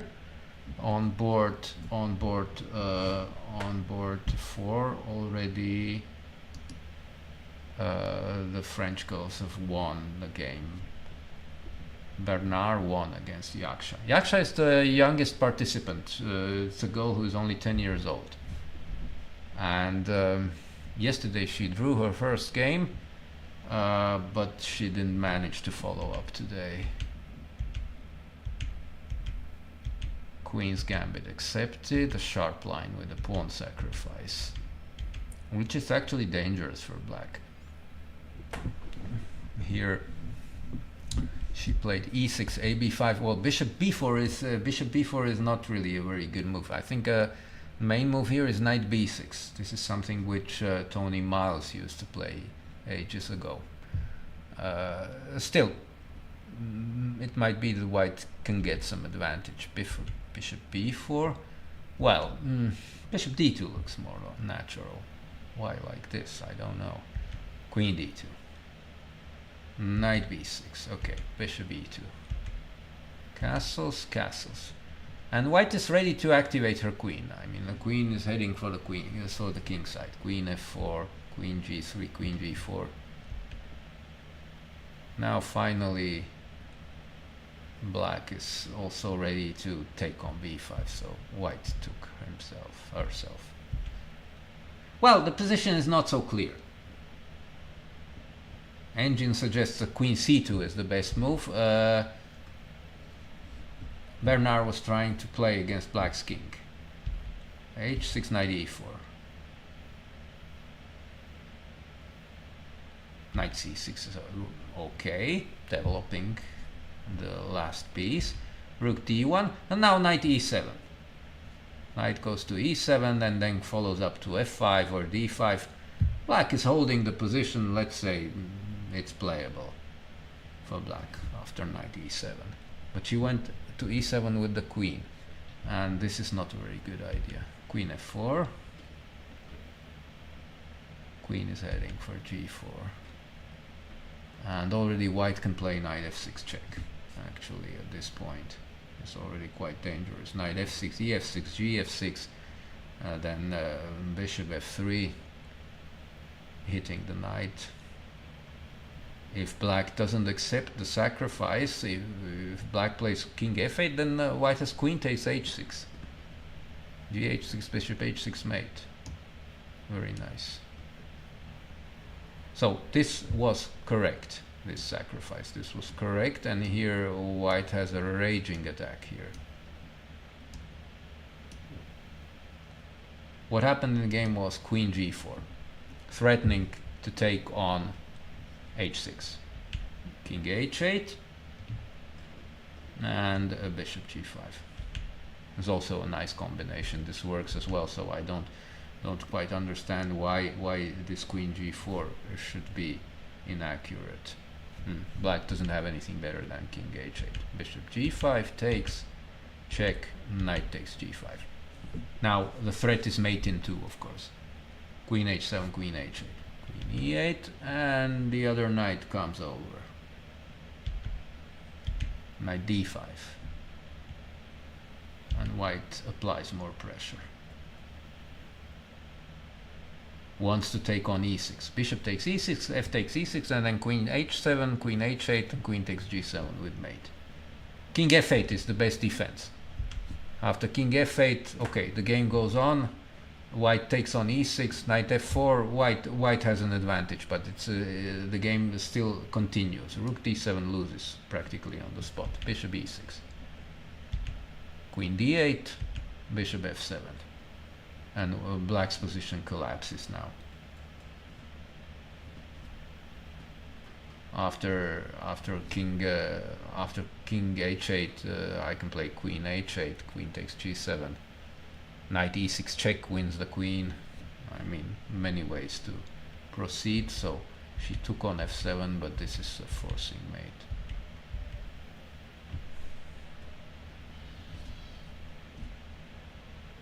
Queen h8 and queen takes g7. So black resigned at this point. So this is the match. This is the match of France against Slovenia. The French girls are leading 1-0 at this point. And let's proceed to the Slovaks against the German girls. On board 1, Basilina against Bochnichkova. We have quite an exciting Benko gambit. Well, Basilina plays e3, and here black went for a concrete line, winning the pawn back at the cost of development. Queen b6, a4, all this is currently quite popular. Castles, bishop e7. Now definitely the main move is e4. e4, knight c3, bishop c3 is quite dangerous for black. The intention was to play bishop b4, then bishop f4. White is going to win the pawn on d7, but black has compensation here. It's a playable position. I don't like this idea.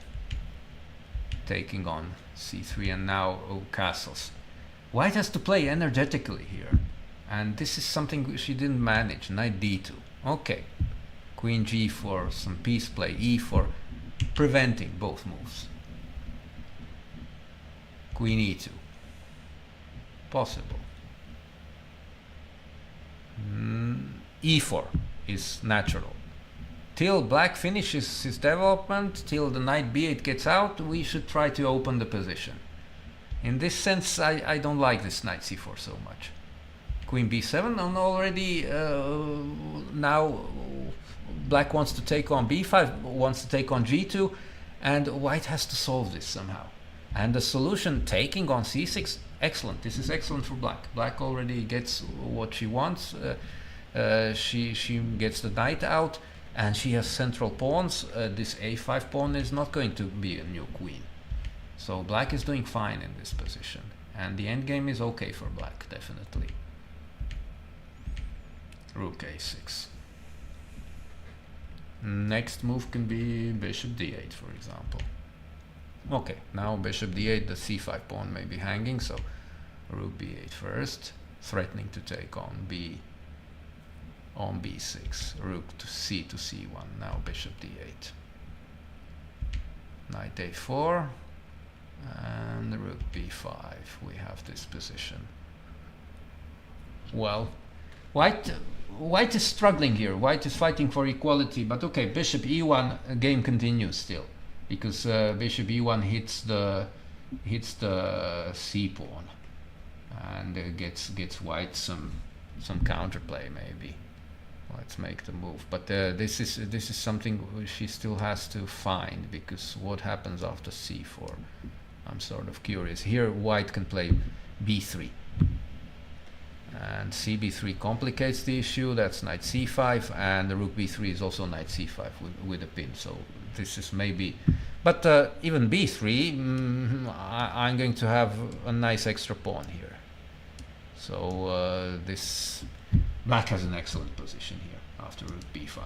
White is struggling to equalize. On board 2, actually the game already finished. Extremely successful Butenandt with black. She lost against Marvova. I must say I am a trainer of the Slovak girls, so I'm very pleased with this. So let's check what happened in the game. Marvova usually plays quite fast, and this was probably the case even here. And she's more experienced. She's the oldest on our team.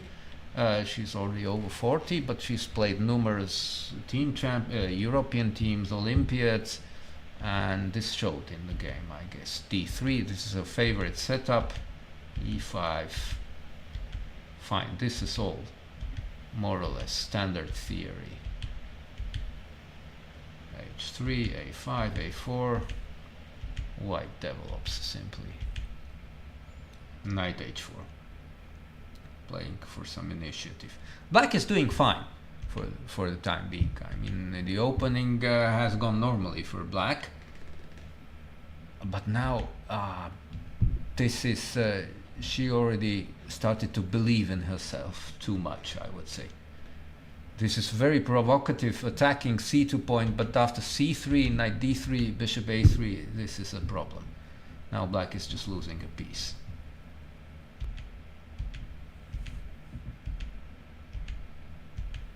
Black is a piece down for his insufficient compensation. Rook d8, trying to generate at least some problems, some counterplay. Bishop takes d3. And the rook d6 is bishop takes h7. White will be a rook up, so bishop h3. Knight g2. This is pretty much hopeless. Two pieces or a rook. And two pieces are definitely enough. Okay, white returns one piece, but still, rook f4 is a threat, rook e8 is a threat. The position is rather easily winning for white.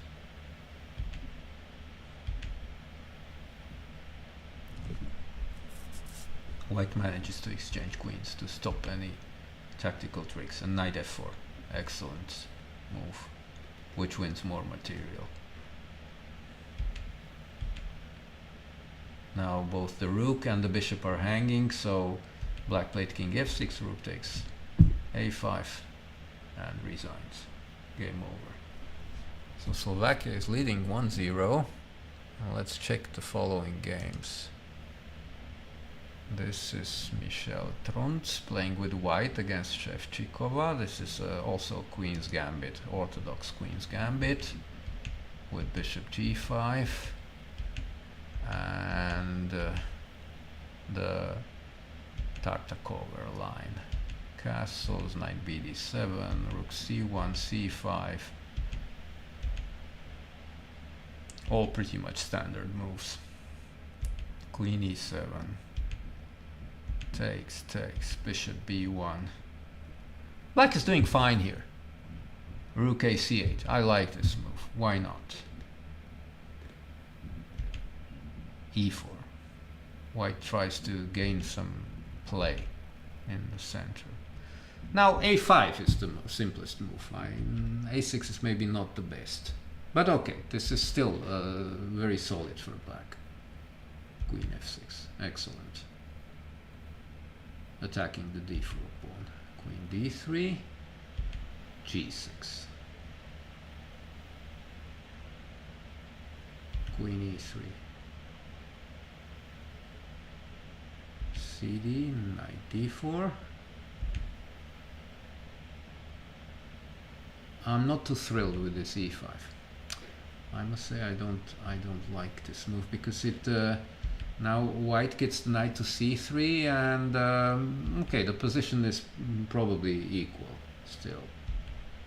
Rook d1, queen c6, knight c3, knight f6.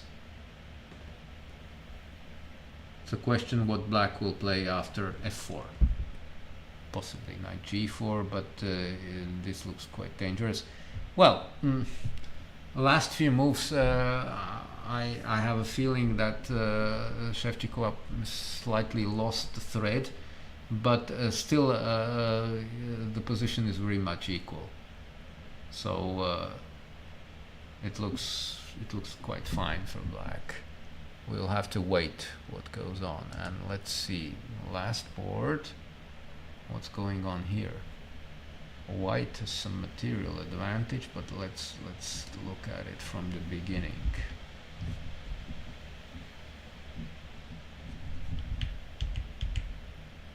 Two knights Caro-Kann, and black doesn't play bishop g4, which is the standard move, but plays a combination of Caro-Kann and the modern defense. Bishop g7, now h3. This is directed against bishop g4. Knight h6. And the idea is to play f6, knight f7. So white counters this. White, once f6 gets in, white wants to get in the c4 advance. Castles c4. And this is quite a pleasant position for white. White has an isolated pawn on d4, but the piece play is more important. White's pieces are active, and white has managed to finish her development, while black has one knight on a6 and one knight on h6. Both knights are not ideally placed. White has an advantage here, so black decides to play for a kill, immediate kill. But in such situations, when you have passive pieces and you try to attack, the result is usually not very good. Hopefully for Slovakian girls this is the case even here. Queen e2. Well, white still, black's pawns are weak, and white's pieces are well coordinated. So she went to grab some material. We have an extra piece here now. Both knights fell. White took knight on a6 and also the knight on h6. On a6 and h6. Okay, black gets some counterattack here, of course. So it's necessary to be careful. But still, I mean, with the queens exchanged, I don't think the counterattack is so effective and dangerous. After rook h1, of course, white plays bishop f1. She has an extra piece and every chance to convert the material advantage. Bishop f1, then the king goes to d2, rook goes to e1, so this looks excellent for white. Bishop f1 already happened. And black is desperately short of time. I mean, Sekova has 49 minutes, and black is down to last few seconds. Bishop g2 is simply king e2, keeping the extra piece. So hopefully she will increase the score shortly. Let's get on to the match between Italy and Austria. On board 1, Annika Frövis is playing with Marina Brunello, and here we also have a Caro-Kann, but a different one. White didn't play knight f3, but went for the main line with d4, and black, Brunello reacted with the popular system, nowadays popular system, with knight f6 and e takes f6. This is actually the main line, what they played here. This is currently the main line, and now the system became popular because of this motive, h5. Castles, h4. Actually here black is quite strong counterplay, and it's not so easy to profit from white's formally better pawn structure. We already, in one broadcast, I said something about the pawns, rook pawns advancing, coming to h3. This would cause white problems, so she prevented h3 in any case, and black proceeded with development. She just got her pieces out, and she's ready to meet any central activity. I mean, d5 is now impossible. Bishop, rook e1, bishop b8. And already at some point, black is preparing a queen c7, and bishop f4 is met by rook takes e2. Some tactics. Knight c3, queen c7. f4, forced. This is a weakening. a6. Maybe black can play b5 immediately. Yes, this happened, I'm sorry. This happened. c5 and only now a6. And after d5, she sacrificed an exchange. It's not clear, but black definitely has counterplay compensation on the dark squares. White must treat with care here. Maybe black should have kept the queens on the board. Queen h2, king f1, b4. With a sharp position. Black is definitely not worse. Taking the queens slows down the attack. I'm not saying white is better now, but at least he has less problems. This looks equal, let's say. Rook e4, attacking the h4 pawn, but this looks like a mistake. I mean, white's king is not so well placed. King e2 is definitely a better move, because now black can play bishop g3, protecting h4 with tempo. And now white's king is not so well placed. Here it's again black who is on top. g6, preventing all these threats. Knight d5. Ah no, rook d8. Knight d5 is better actually, because rook d8, king g7 wins the tempo but improves black's king. Knight d5 now.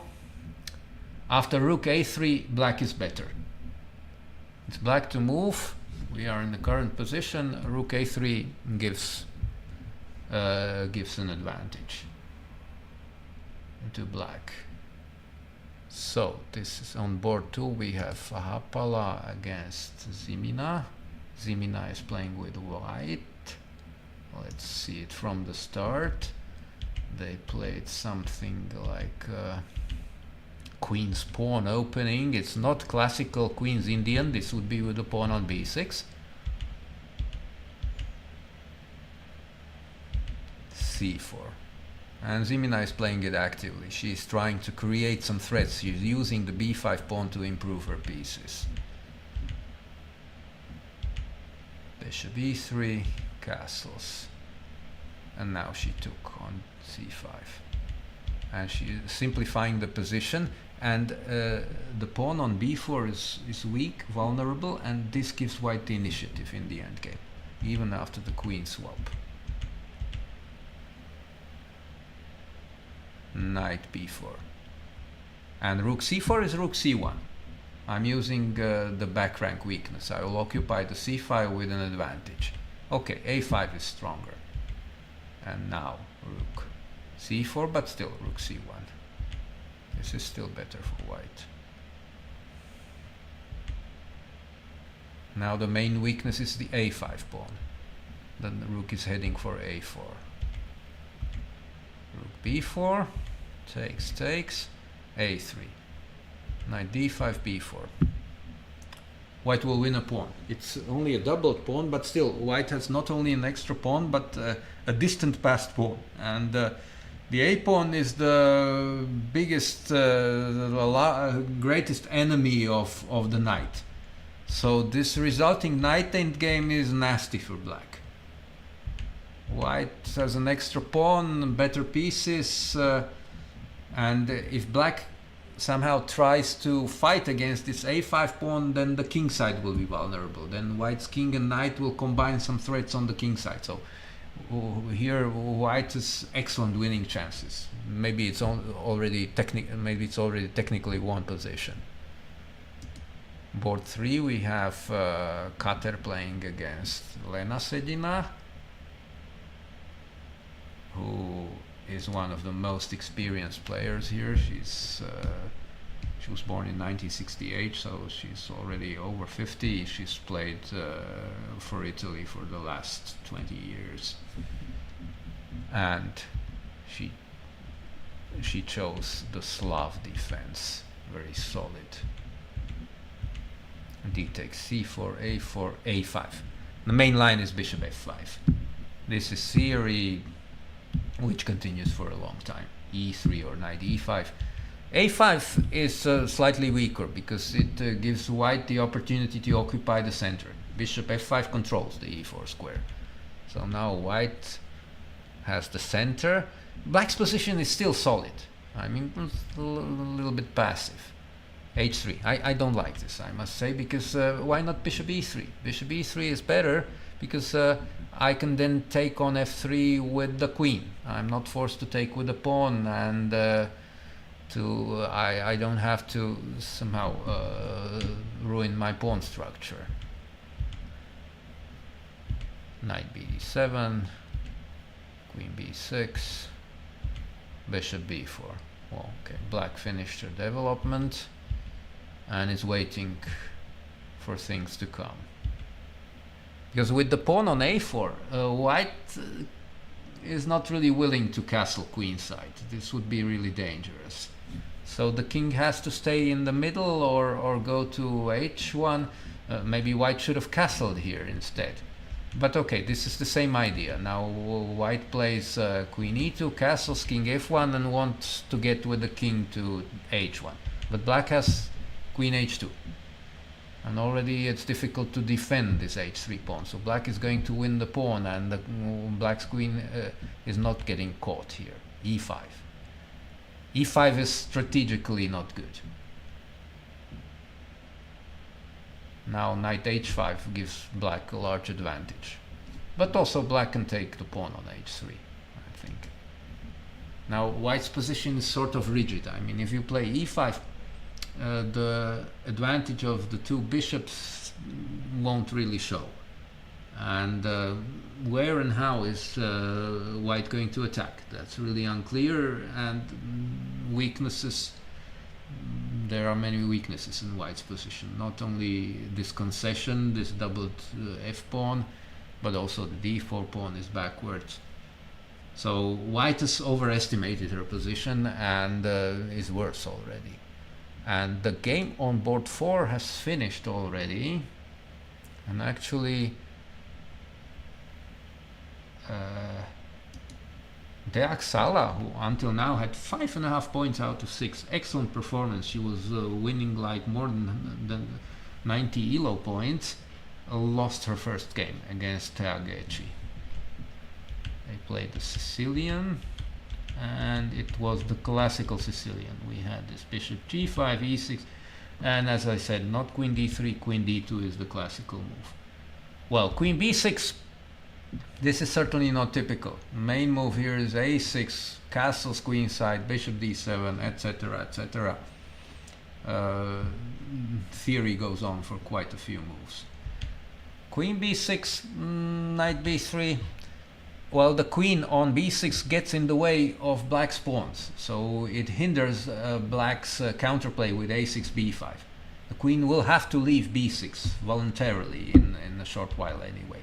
a6 is actually the main move. Okay, now f3, going for the English attack setup. Bishop e3 and castles. And now if black plays a6, well, this would be normal, I think, actually.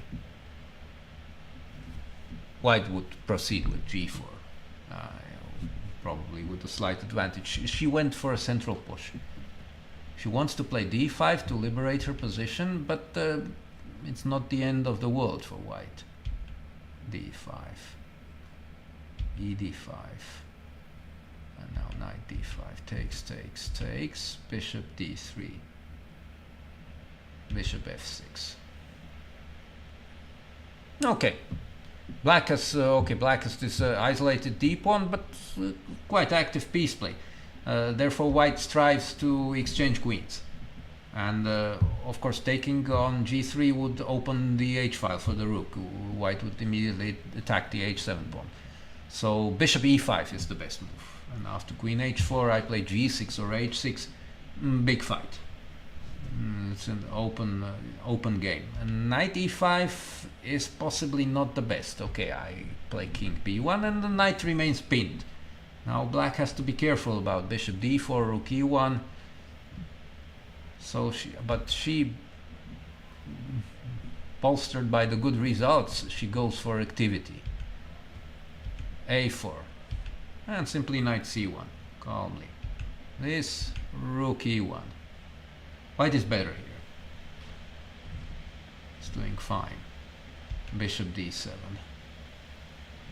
Now rook e2 is a promising move. Rook e2, rook e1, increasing the pressure.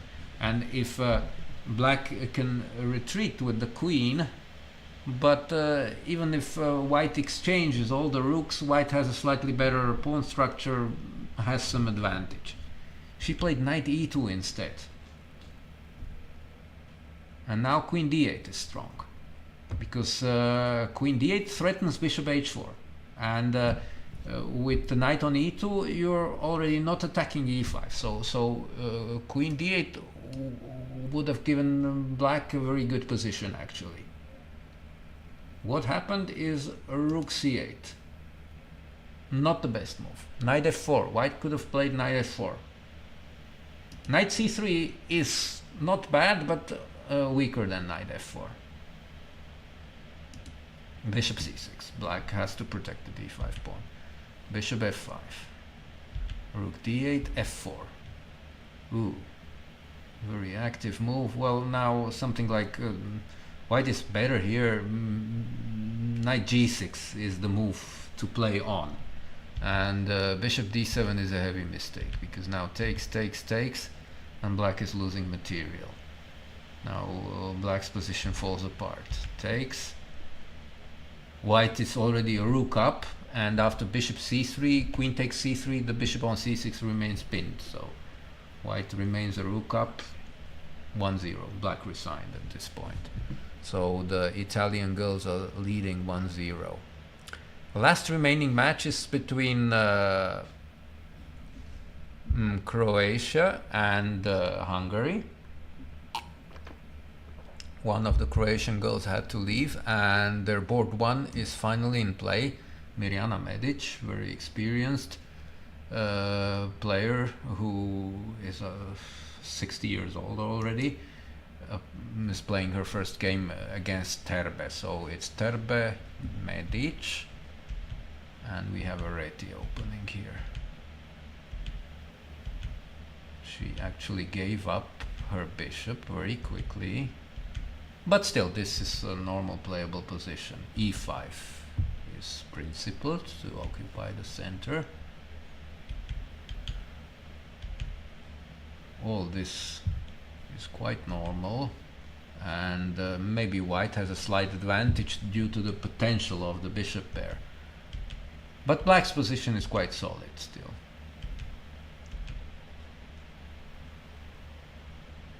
Knight b6 looks like a better idea. Well, in the game, it happened now, and white played knight e3. White is not interested in exchanges. White wants to keep tension in the position, and it's usually better to have the bishop pair plus one knight against a bishop and a pair of knights. Because the knight gives the side with the two bishops extra chances. So g6, she doesn't want to allow the knight to go to f5. Now bishop d2. Rook fd8. Better move is bishop d4. White would like to play b3 actually, to protect the a4 pawn and free the a1 rook. And after bishop d4 you can't play b3. And if you play c3, the bishop returns, and once again it limits the d2 bishop, this c3. d2 bishop attacks a5. This is important for white, so she would really like to play b3, and rook fd8 enables b3. Knight bd7, and knight can return to c4. And now she has to play b6 already to protect the pawn. King h2. Rook is heading for d1. f4 is also coming into consideration. White has a strategic initiative here. Still bishop d4 was the move to play, to try to go for some activity.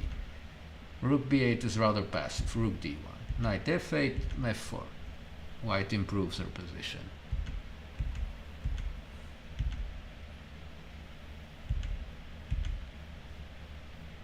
After some maneuvering, now the position, as the position opens more and more, the bishops become stronger.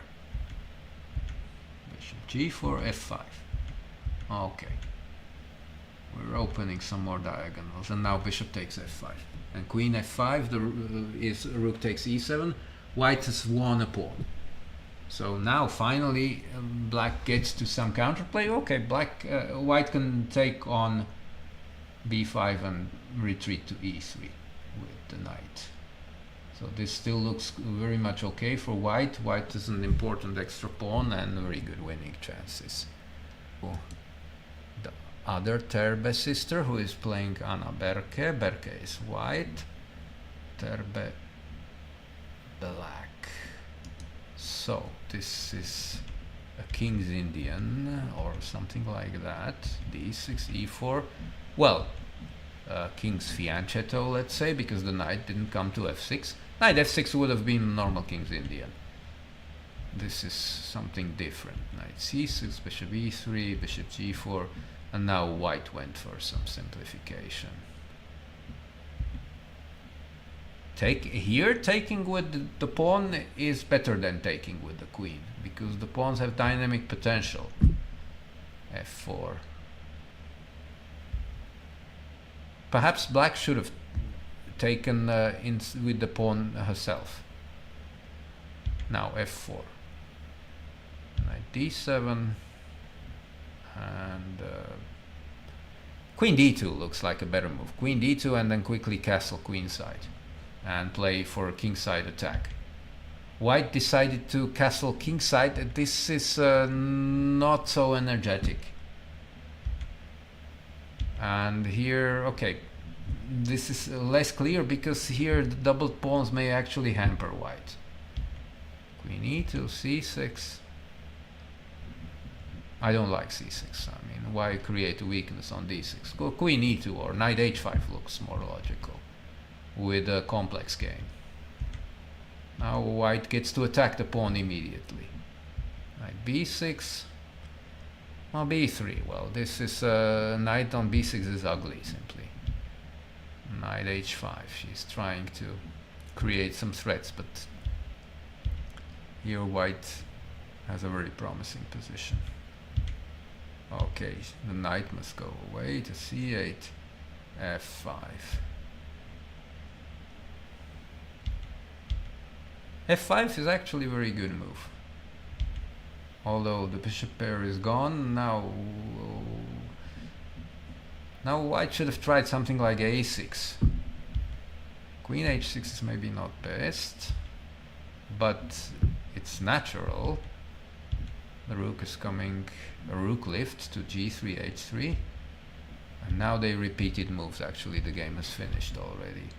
So white, I think she missed a chance here. I mean, this queen h6 was perhaps too early at this point. Here a6 is the promising move for white.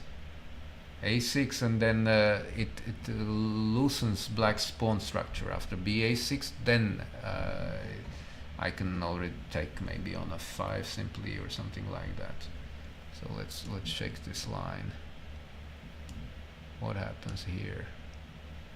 Now queen g6 is queen h6 is stronger because I have this motive, knight d4, attacking the c6 pawn and also threatening queen g7 and knight takes f5. Here white has a clear initiative, probably winning material. But okay, the game is already over, and as I said, it ended by repetition. On board 3 we have Dorina Demeter playing against Tihana Ivekovic. What opening did they play? Again, some sort of Reti or Catalan.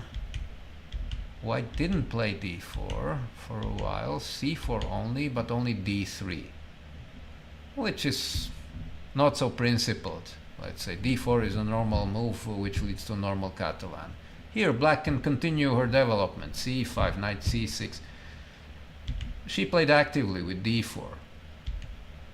But okay, I mean, white wasn't too concerned about this, because now she can get rid of her backward pawn with a quick d4 and get some advantage in the center. White is better here at this point. It looks like an attractive position. Well, b3 is a natural move here, protecting the pawn. Queen e2 is also protecting the pawn and freeing the d4, freeing d1 for the rook, but it allows black to exchange this e3 bishop. And white's advantage gets smaller. Even if white has an advantage here, black is more solid. And the two bishops have potential for the future. So after some maneuvering, Ivekovic managed to finish her development. The bishop will not stay on c8 forever. Black has already got the bishop to d7, b4, king d8, c5. This is the current position. So with the two bishops, king c7, then can follow up with b6, breaking up this pawn chain. Black is doing fine. If black has an advantage, that's maybe too early to speak about an advantage for black. But black's problems are over, basically. And on board 4 we have Radikovic playing against Suliok. And we had a Rui Lopez here. a6, bishop a4. Open Rui Lopez. This is not a typical line. I mean, the main theory is b5, bishop b3, d5, etc. But this has also been played. I mean, the idea is similar. Now after bishop b3, I can play d5. More principled is maybe rook takes e4, then black plays d5 anyway. Knight takes e5, knight takes e5, rook takes e5, b takes a4.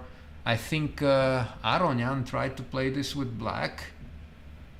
Aronyan played it with white against Mamedyarov, and Mamedyarov actually won the game with black. It's a sharp line in which black has tactical chances. His pawns are split, but he has some active dynamic counterplay. I think Radikovic simply didn't know the line, so she played a normal move and went for the open Rui Lopez with rook e1, bishop e7 with two extra moves, which is probably not the most dangerous for black. Now black has an option to play d4, which looks very much okay. getting rid of, exchanging a few pieces and getting rid of the tension in the center. She played knight d3 instead. She exchanged it like this. Now black still has to solve the problem of the c pawn. If black gets to play c5, then the position is okay for her. So castles, rook f1, knight f1, knight a5. I'm getting ready to do this. c6. This is more solid. I have the bishop pair. I think white should have used the chance to play b4, but b4 doesn't help. Black plays a5. And I'll be able to play c5 later on. So a b3, knight d4, b4 now. Okay, bishop g5, bishop f4, attacking the e5 pawn. So she gave a pawn to get some play, but black obviously is doing very fine here with the two bishops. White must give the pawn back and is a pawn down. So this is a position in which black has the advantage and is trying to convert an extra pawn. It's not going to be easy because the white knight is powerful on d4, and white has very good drawing chances here, but not more than drawing chances. I mean positional compensation to hold the balance, to compensate for black's extra pawn. So we covered all the games, and we are going to take a short break because time has come for me to drink something, to go to the toilet, etc. So I will be back with you in a couple of minutes.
Okay, so we are back to the running commentary of the round 7 of the Mitropa Cup, and meanwhile quite a few games have ended already, so let's take it again in turn.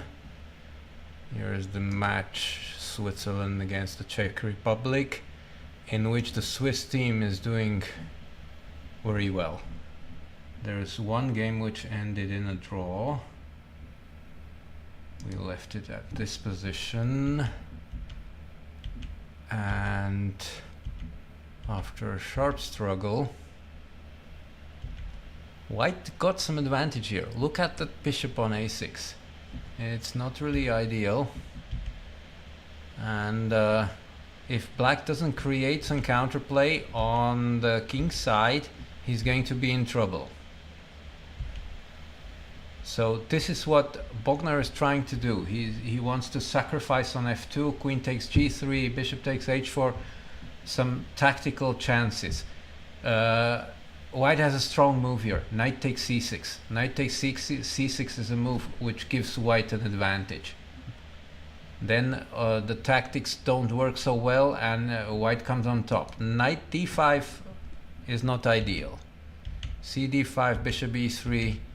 Here already Black is playing. Black is back in the game. Queen takes d5, and now rook e8 is the right move.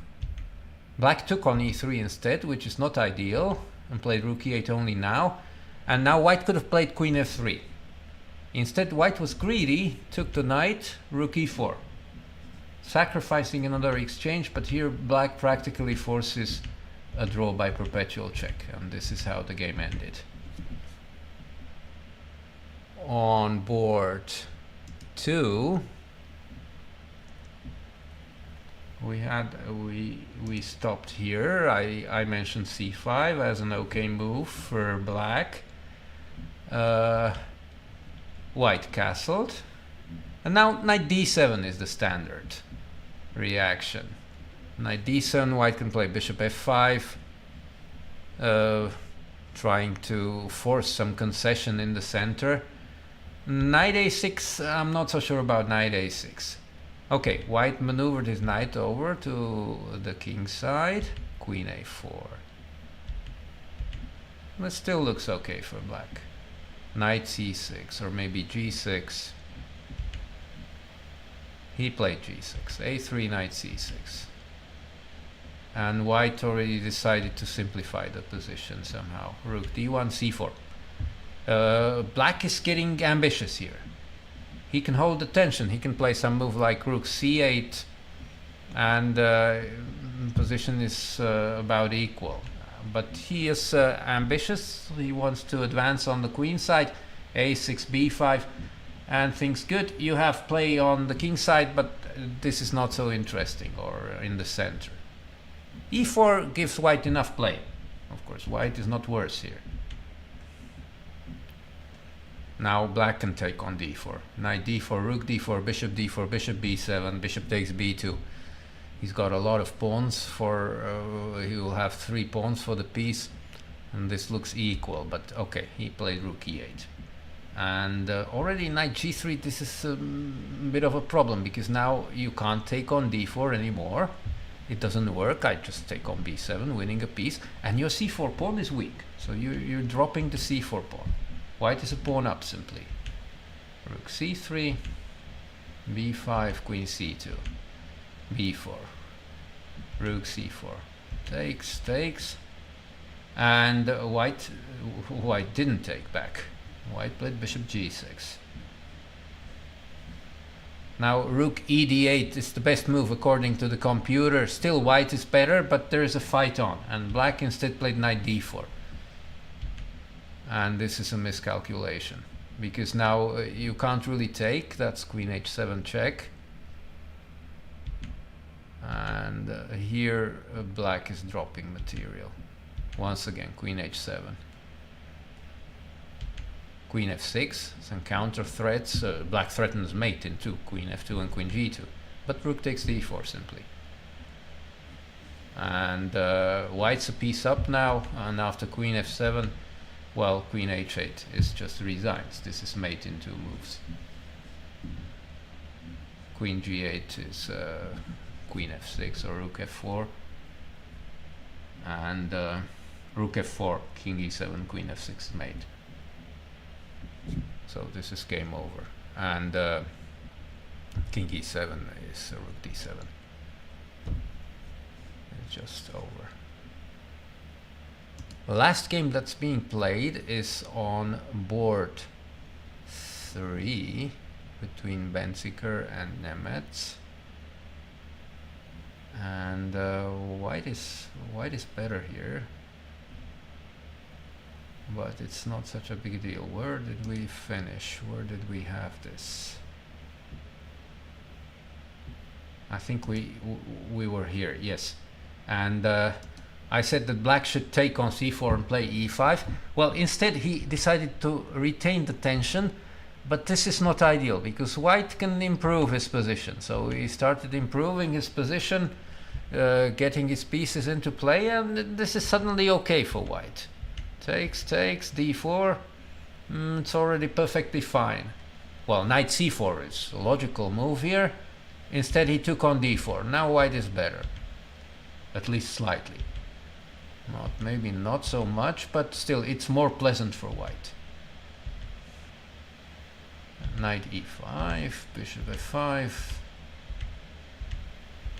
And after a couple of moves, okay, now black has a pawn on e4, but okay, the knight on b3 limits white's pieces, so black is again back in the game and he's doing okay. White got his knight into the game from h2. Well, this was the phase of the game where both players were most probably in time trouble, and white has maneuvered quite well. I mean, now suddenly black has some problems with now knight c3 is a logical move, and white has pressure against the a4 e4 pawns. These pawns are vulnerable, so white has some advantage. Then he can play even rook b4. Rook is heading for b6, knight c3, rook b4. So white can play for a win, but still, I mean, still it will be a fight. But unfortunately for the Czechs, they lost on board 4. So this means that they already lost the match. This was the situation we looked at, and here black is in big trouble. As I said, gh6, he took the offered bishop, and after king he decided to go king g7, but rook takes d6, and now white's rook won't get trapped. And that's the problem. If knight d5, then queen d4, f6, queen g4, and queen g3, and I protect the rook. If knight e4, this happened in the game, then queen d4 check simply, and the rook goes to b6. Knight is hanging, and also the e6 pawn is hanging. So after e5, which was played in the game, white simply plays queen e3. Maybe even stronger is queen takes e4, queen b6, knight h4. Black's king is extremely vulnerable. King side is very weak. This gives white an advantage. Okay, this is maybe not so strong, but still, white has an extra pawn, and the rook is not going to get lost on b6 because I always can play a5, so it's very difficult for black. He's on the verge of losing here. f4. All white's pieces are more active than black's, and black's king is terribly exposed. So now he even loses material, and the game, black's position collapses, more or less. Knight f3, and now queen f6, knight e5, rook e8, and now this leads to mate. Simply takes, and next move is knight e7 after bishop e8. Well, he played king h7. This must be in heavy time trouble, and now it's queen takes h8 is mate. This didn't happen on the board anymore. So Switzerland is leading 2.5-half against the Czech Republic and have already won the match Following match is Slovenia against France. There we have a position. As I said, white was better.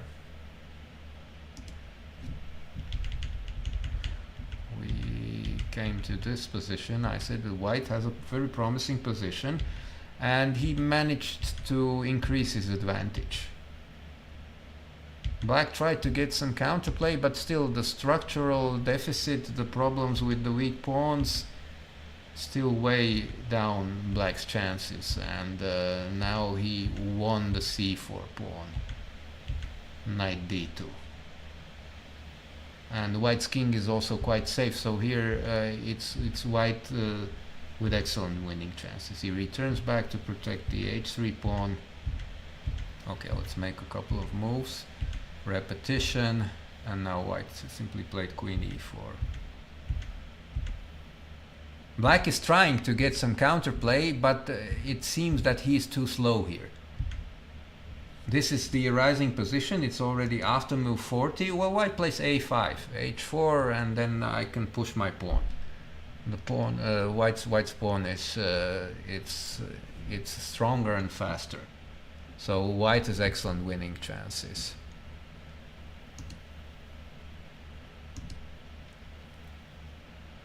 This game is already finished.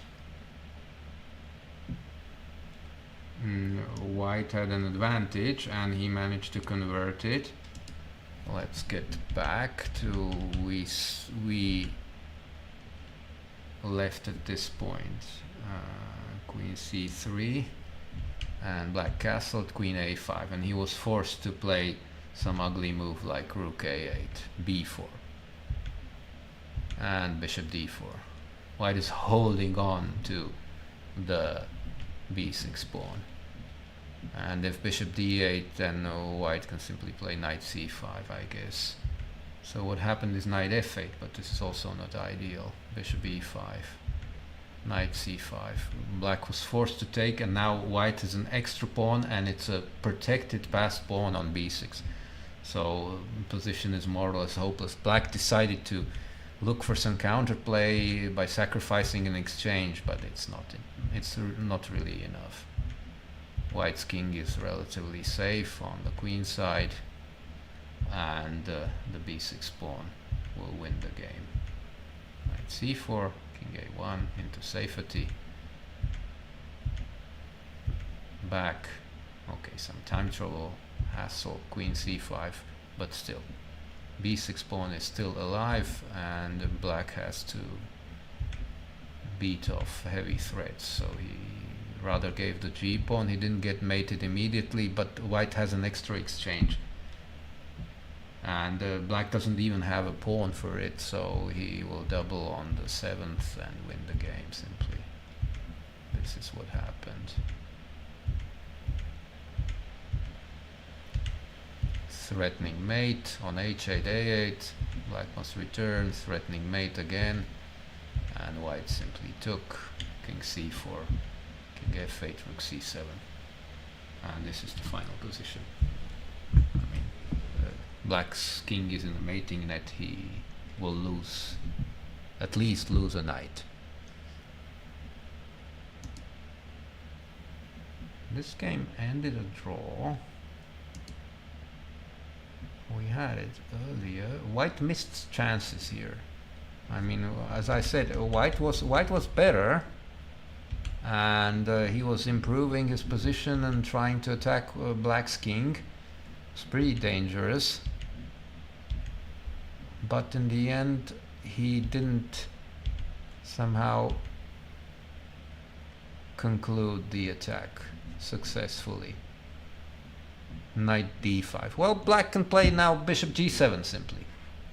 Bishop g7, and I'm protecting the f6 pawn, and I'm threatening a4. So knight d5 doesn't make much sense. What White should play is king b1 or a4, some move like this, which seems pretty much playable. But this was not a very bright idea. Knight d5. It's a typical sacrifice. Black played it like this, and now white, instead of queen h4, I can give queen h3 check, which is stronger. Queen g3 check. Because queen takes g3, I've got knight takes f6, king g7, knight takes h5 with check, and then I return to g3, having won 2 pawns in the process. So queen g3 leads to an advantage. Queen h4 allows black to accept the pawn, to accept the sacrifice. Now king g7. King g7 is a strong move, and black has winning chances. Well, he has an extra piece. He played for this instead. And here it ended a draw after some drama. White can play g4 with a strong attack. The threat is rook e3, rook h3. Otherwise, if white plays rook e3 immediately, I've got bishop takes f5. I've got a sufficient defense, and now white already is practically forced to go for a draw, to go for a perpetual check. So this is how the game ended. And in the last game, the Slovenian player won. So the score is 1.5, 1.5.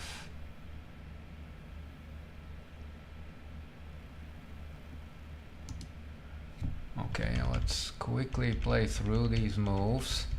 I said the position was unclear at this point, and actually the game continuation proves this. I mean, here black's position looks shaky, but he's prepared to castle queenside, and then he will have chances on the g file. So and knight c5 actually helps black. This helps black because he's now black's knight is much better than white's knight on g3. f5 is a strong move, not allowing knight e4, knight d6. I have to prevent this. And my knight stays on d5, the knight on g3 is a poor piece. Queen d2, rook g6 simply. Knight takes h5, okay. Queen c7. Well, that's maybe not the best. Queen h7 looks more logical. Queen h7 and then queen e2, castles quickly. Castles queenside, and the rooks come to the open g file. Well, white is in trouble. Rook e1 was also not ideal. Good. Castles.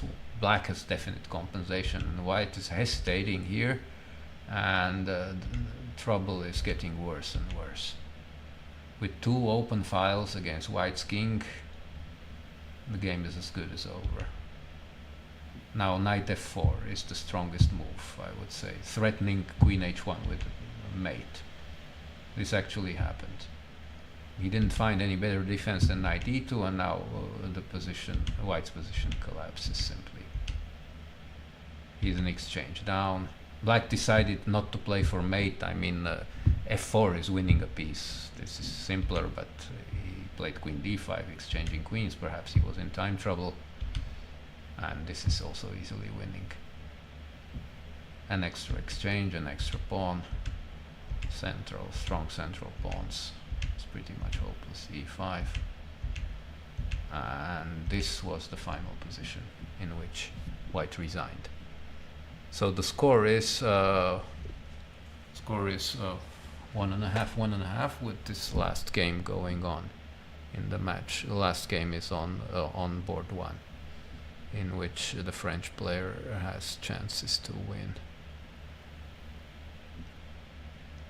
Well, Pechach Doyer, the game we saw already, this ended a quick draw. On board, unfortunately, on board 2, unfortunately for Slovakia, Martin Neugebauer was already in trouble, as I said, and he didn't manage to save the game. I mean, we saw it at this point. Queen f1, black played rook b8, which is not the best actually. As I said, queen h6. But even after rook b8, it's not so simple. Bishop h3, now he played g5, perhaps not ideal as well. But still, the pressure is really dangerous.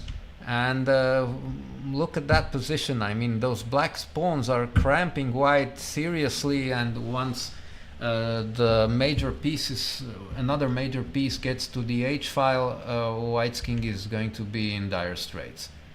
Black played knight f3. According to the computer, this is not the best. Here white should have taken with the rook.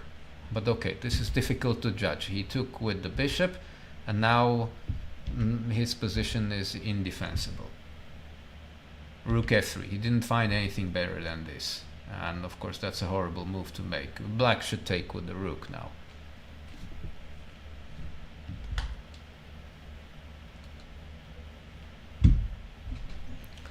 He took with the pawn. This should have could have given white some chances at least. Here suddenly there is no direct mate, so they repeated moves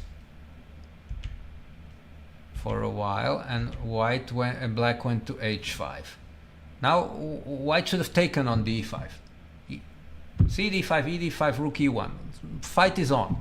I mean, black has an extra exchange, but the rook on b8 is offside. Also the bishop is not playing. He has no direct mate, and the game goes on. Rook e1 immediately was not too good. d4 is strong. And now e5. And after bishop c3, which is the best, black plays bishop e6, and he manages to activate the b8 rook. Rook comes to f8.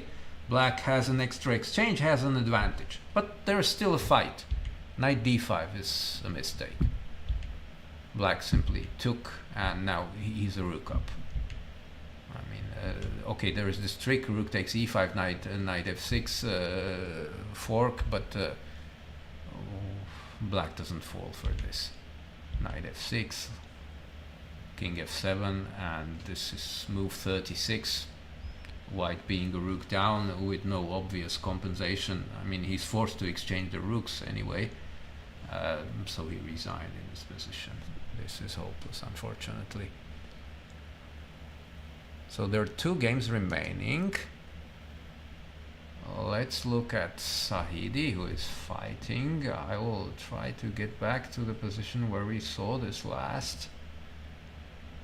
Actually, as I said that he was much worse, but Sahidi is a big fighter, and he overcame his difficulties, probably with great help from his opponent as well.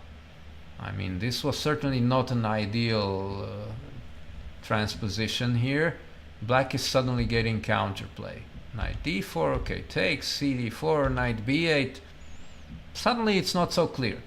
White has a protected passed pawn, but the knight comes to c6. It's a very, very powerful blockade, and black is solid. He's maybe not even worse. a6. And in the continuation of the game, even brought back black an advantage. Okay, let's look at it. And still, it's quite okay for black, but for white.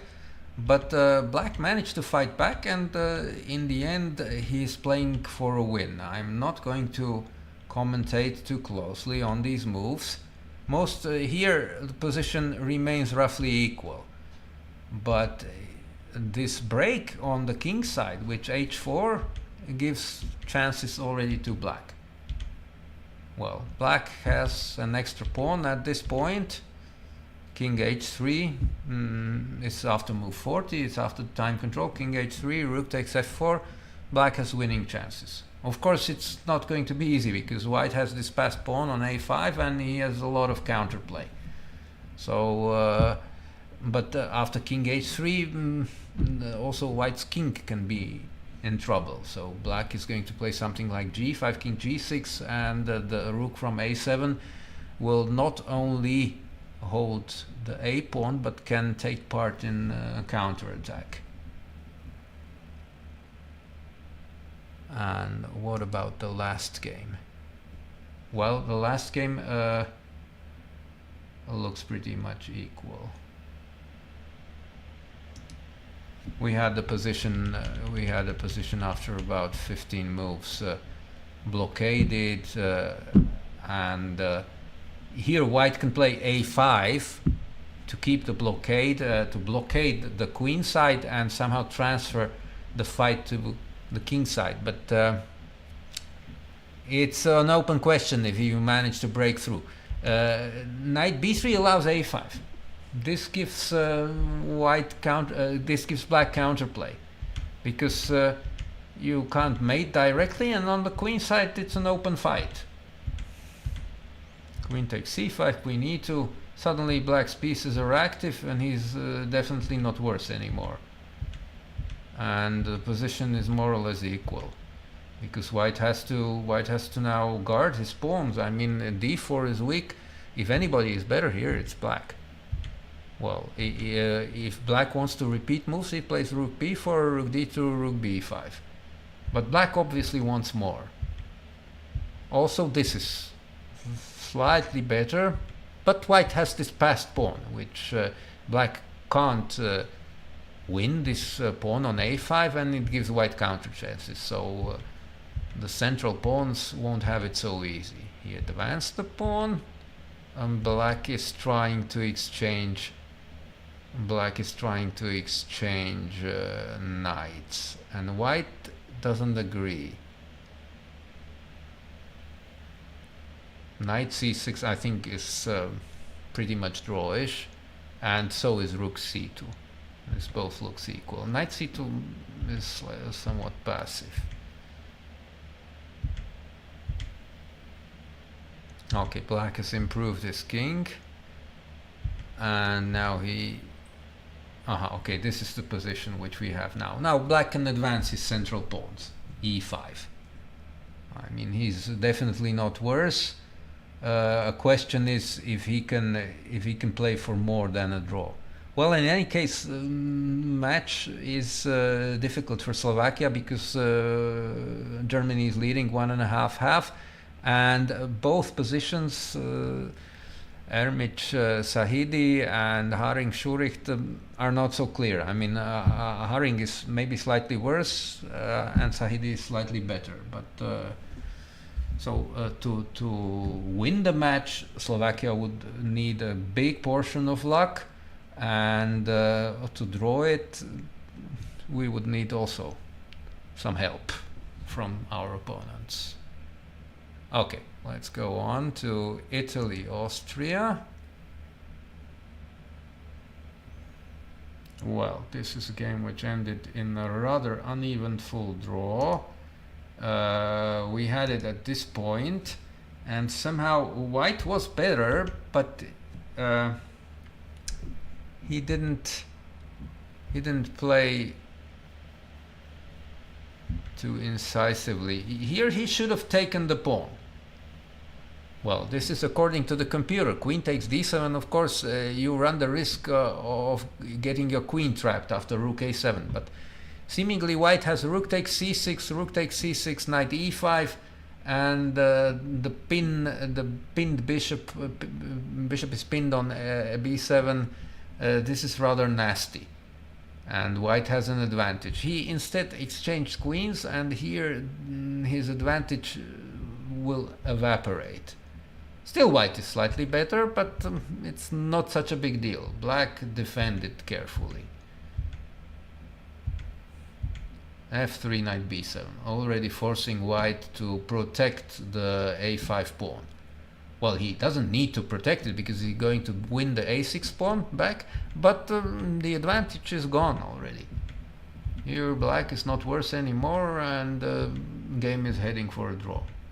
So after a few moves, as I said, you have to make 30 moves in Mitropa. Here after g3 they agree to draw. The position is symmetrical and completely equal. So, no, not this. I wanted to have the other game. Moroni Bajdetsky. I said that we had it at some point like this. After knight b3, I said this is quite a promising position for black after knight d4. But in time trouble, Bajdetsky misplayed it and got into trouble. Knight g5. Well, this is okay. I'm threatening the fork on f3, and after king e2 he played e5. Fine. h4. And now it seems that knight h3 is the right move. Bishop h7, king h8. But this is a difficult decision. Rook g2, then black can take on c4. This is complicated. This is probably advantages for white, but he didn't want to give material, so he opted for e4, and this is not so bad, but a large part of the advantage is gone. Queen takes g5 and now c5. Bishop e7, f3. And white is already solid here. His king is rather safe. He has these dark squares. He controls d4. He controls the a1 h8 diagonal. He can play on the h file. He's not worse anymore. So this was quite a missed chance, and at the end game, white is willing to go for the end game because strategically speaking, the end game is good for him already. Well, he decided to take a pawn, but here with the opposite colored bishops, he already has to struggle. Now, for example, rook takes e5, I have a fork. I'm going to play d4, rook c2, king d3, winning an exchange. So you can't do this. He went for a rook endgame. Rook takes a7. White has a better pawn structure and an advantage. d4. Black is looking for counterplay. This doesn't work so well. Rook a5, rook d7. Black is trying to disrupt white's structure, but already gh is a threat. Rook h5, rook g6. So he's forced to take rook g4. White's advantage is growing here. Black's pawns are bad, simply. Rook d7. He didn't give a check. And he played king e3. Preparing d4. He plays it safe. d3. f4. So white won a pawn. And he has a passed pawn in the center. The king is closer to the c6 pawn. This is most probably a winning endgame. Rook c1 has already happened. Now I can play king d2. Rook c5 d4. Rook c5 d4. Rook c4 king d3. Rook c1 d5. I'm getting another passed pawn. c5, rook c6, and the rook will support the connected passed pawns. King d2 is a winning rook endgame here. Pyrer, on the other hand, won against Brunello. So the Austrians are, for the time being, they're leading in the match. Where did we have this position? Yep, we were somewhere here. And I said that black is already back in the game, and he's doing quite fine. That might be true, but he got outplayed later on. See, maybe this is too early, this decision. Rook c1, knight b4. The computer likes bishop takes d5. Honestly, I don't quite understand it. Maybe it's better, but okay, still the position here remains unclear. Knight c5, and now black played g5. White can ignore this, of course. He proceeds to improve his position now. Now rook h3 is an idea. Rook g8 allows a knight takes e6, which turned out to be in white's advantage, because now I'm going to have these... No, white's advantage. Okay, I understand. He took with the bishop and g4, so this leads to a complex position. But white has two connected passed pawns. Still, it's quite sharp, because white's king is not so ideally placed. Material is white has a queen for a rook and two minor pieces, but these connected passed pawns, if they get moving, then it's just good for white. Bishop g2. Well, now he played f6 immediately. Rook f4 is stronger, according to the engine. Rook g e8, f6, but still an unclear position here. This seems strange. Rook g5, well, knight c6. The knight is the only offside piece, so this is what black should have been concerned about. And quickly moving the knight over and giving the knight for the 2 pawns. Then black is definitely not worse. Here it's still okay, but this should have been error. c5. King e1. King e2 was stronger. Well, this is obviously time trouble. Here already knight takes f6, white wins the knight with queen f4 check, so white is out of danger here. Black didn't find anything better than this actually.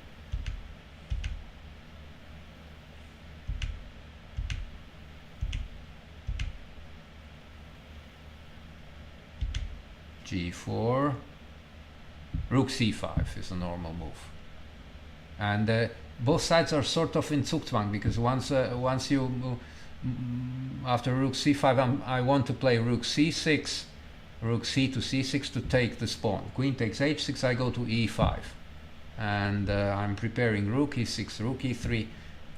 Black has enough counterplay. He played king a7, and queen f5 is very strong actually.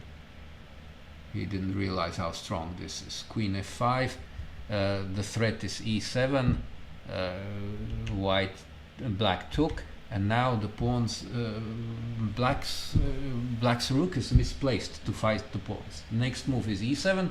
This black can't really prevent this. e7, f6, f7. So white is getting a new queen. The position is hopeless for black.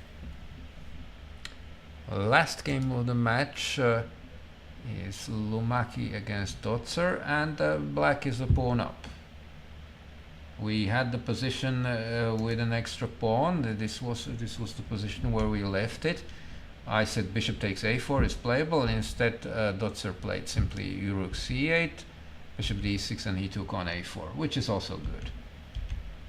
I mean, here black has retained his extra pawn, and okay, white has some activity, but it's not enough compensation. White has at best some slight drawing chances. So let's see what happened. Dotzer solidified his position. He's waiting until the time control to commit himself to something, which is a good practical choice. Now he managed to exchange queens, which I think helps black.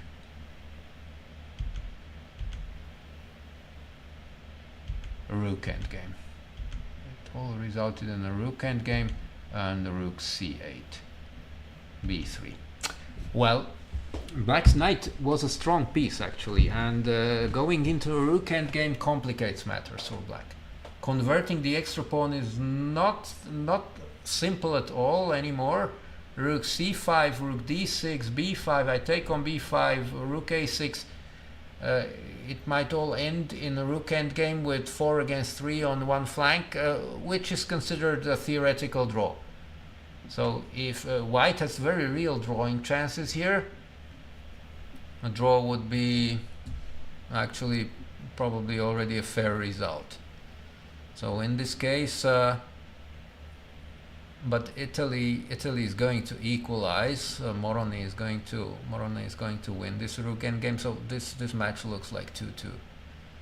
Okay, let's go on to the following match, in which already the game on board 1. We saw it at some point where white was a pawn up and heading for a win, somewhere at this point, and he managed to convert his advantage. Maybe it was not too reliable, maybe he gave black more chances than he deserved. Here e4 looks more powerful, trying to create more pawn weaknesses, because knight c5 is inaccurate because it allows the knight to enter the game back again. I mean, why allow the knight to leave a8? So here black at least got a semblance of a blockade. And of course here he had to take on a6.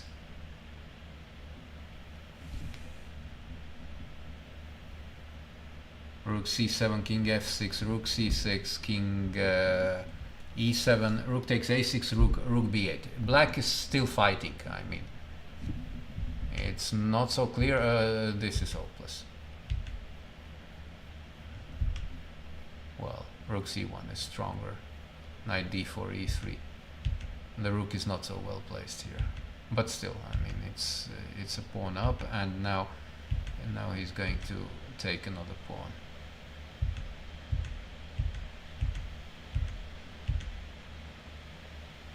Ooh, knight b7 was a good move instead of knight d7.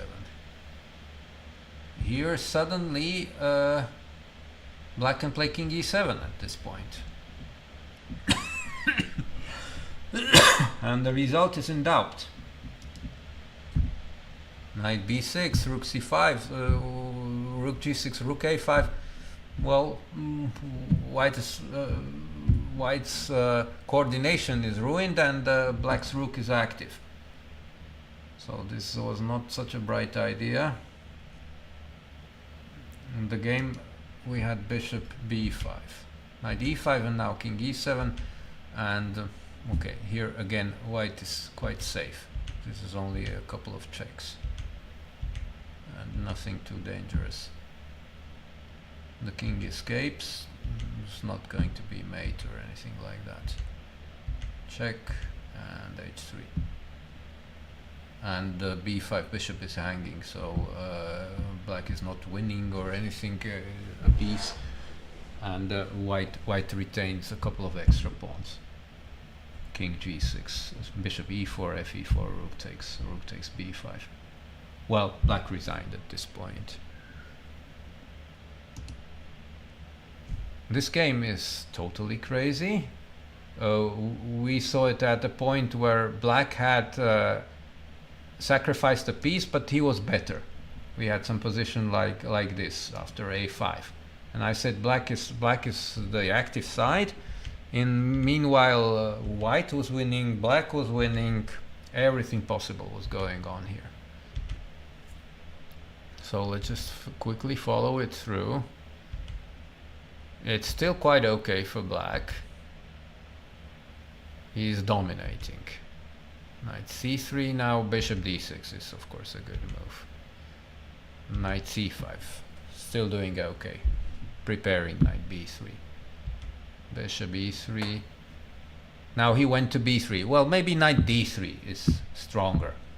Knight d3, white probably has to take, then black takes with the bishop, and then cements the bishop with another e4. Well, black has an advantage because the pawns prevent white's pieces from somehow harmoniously coordinating. Knight b3 wins a pawn. It's maybe not such a big deal. Aha, this is what he overlooked. He overlooked a back rank trick. Bishop a3, rook a3, rook a3, queen a3. Now suddenly white has two pieces. And that's too much, of course. White is on the verge of winning now. Because even the pawns on the queen side are blockaded. But, time trouble. What's going to happen here? f5. f4. Well, still it should be very good for white, of course. Although now at least black's pawns get moving, but already okay, good. Knight takes b5, rook b6, knight returns back to c3. Still should be good for white. Bishop a7. He's willing to keep the extra piece, and maybe rightly so. Well, white is a piece. White was two pieces up. He gave up one piece. Still has good winning chances. Bishop d4 this is a move which he shouldn't make, of course. King h1 or king f1, and well, black has two pawns for the piece, but he's only one passed pawn. A bishop d4 gives black connected passed pawns and chances. Well, this is the position which is on the board, and rook b6. Well, it looks drawish actually. these passed pawns will most probably cost white his knight. White can take even the pawn on f4, but then if black advances his pawns, white gives the knight for these 3 pawns, c4, d4, f4. Well, it's still 3 against 2, which gives only practical winning chances, so the advantage is gone here. And the last game, so it's 1.5, 1.5, and the last game is, we had Lubov Tachnik here, and we had some position like this. Rook e1. I said black had a pleasant position, that he's definitely not worse. Well, that's true, but he didn't manage to get anything more concrete. And it's also not easy. I mean, white's position is rather solid, so he just remained, he's staying put, and here they actually repeated moves and agreed a draw. Black was satisfied with the draw with our legendary grandmaster.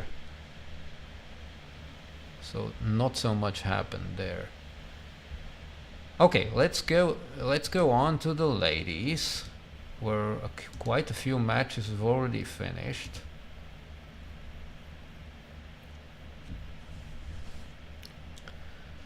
Switzerland against the Czech Republic. I think we'll only look at the concrete positions, because playing through all these games I'm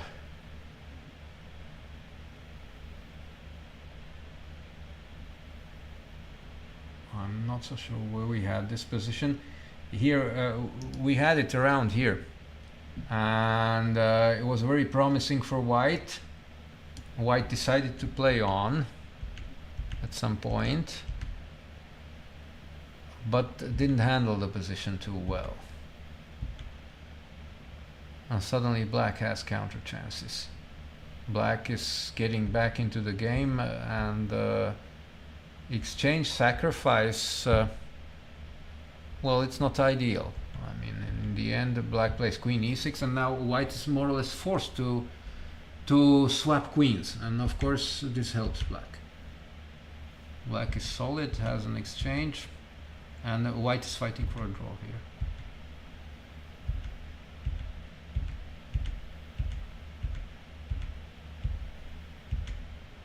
Well, with the trapped bishop, she had to give the g-pawn. This should be winning for black in the long run. Let's check the position which is on the board. Well, if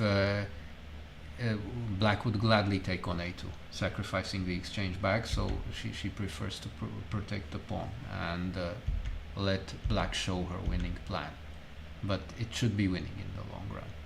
Rook c2, king d3, rook e2. Well, white will try to hold the defense, but I don't really believe this is a fortress or anything like that. Right, on board 2. Well, we have a very complex position still after 44 moves. This must have been a really tiring game for both sides. So I think we had it at the point where white had a big advantage, I think, and then somehow she misplayed it. No, I'm being unfair. This was the point, and this was the position. I said b5, and white maneuvered her knight to b2, but still can't take on c4. It's playable. And what happened on? Well, a big maneuvering fight, but black is doing well. I mean, black has active pieces and has no problems whatsoever. Knight f4, knight goes back to c4. Bishop g4, she's trying to create some threats against the e6 pawn. Good, rook c6, a4. Okay, this is a strong move. Now white has some slight initiative, maybe. Because not only the ace and the e6 pawn is vulnerable, but also e6. And now she decided to give the 2 pieces for the rook. She can do it also in a different manner, with knight takes d5, which is stronger in fact. Knight d5, e d5, bishop c8, rook c8, queen d7. and then I take on d5 with check. This is an advantage. Here, this variation is maybe not so convincing. Still, it's better for white, of course.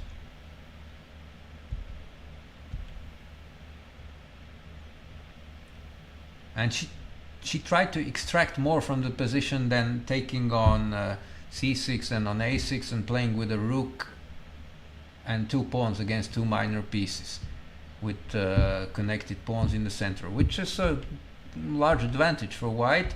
Didn't seem enough, and suddenly it's not so clear anymore because the e3 pawn is attacked. King h1, rook e3. Now already black is very much alive, hitting on the h3 pawn. Well, black could have played knight f6, which is even better, protecting h7. Well, queen h7, knight f6, king f8, king f7. Well, now this is a mating threat, so rook g5. And this is the position on the board. Well, material is roughly equal, and well, there is still a big fight ahead. I mean, Hryzlova is the stronger player. She will try to somehow cash in on her experience, but the outcome is completely open. I mean, objectively the position is roughly equal. Okay, let's proceed on to board 3.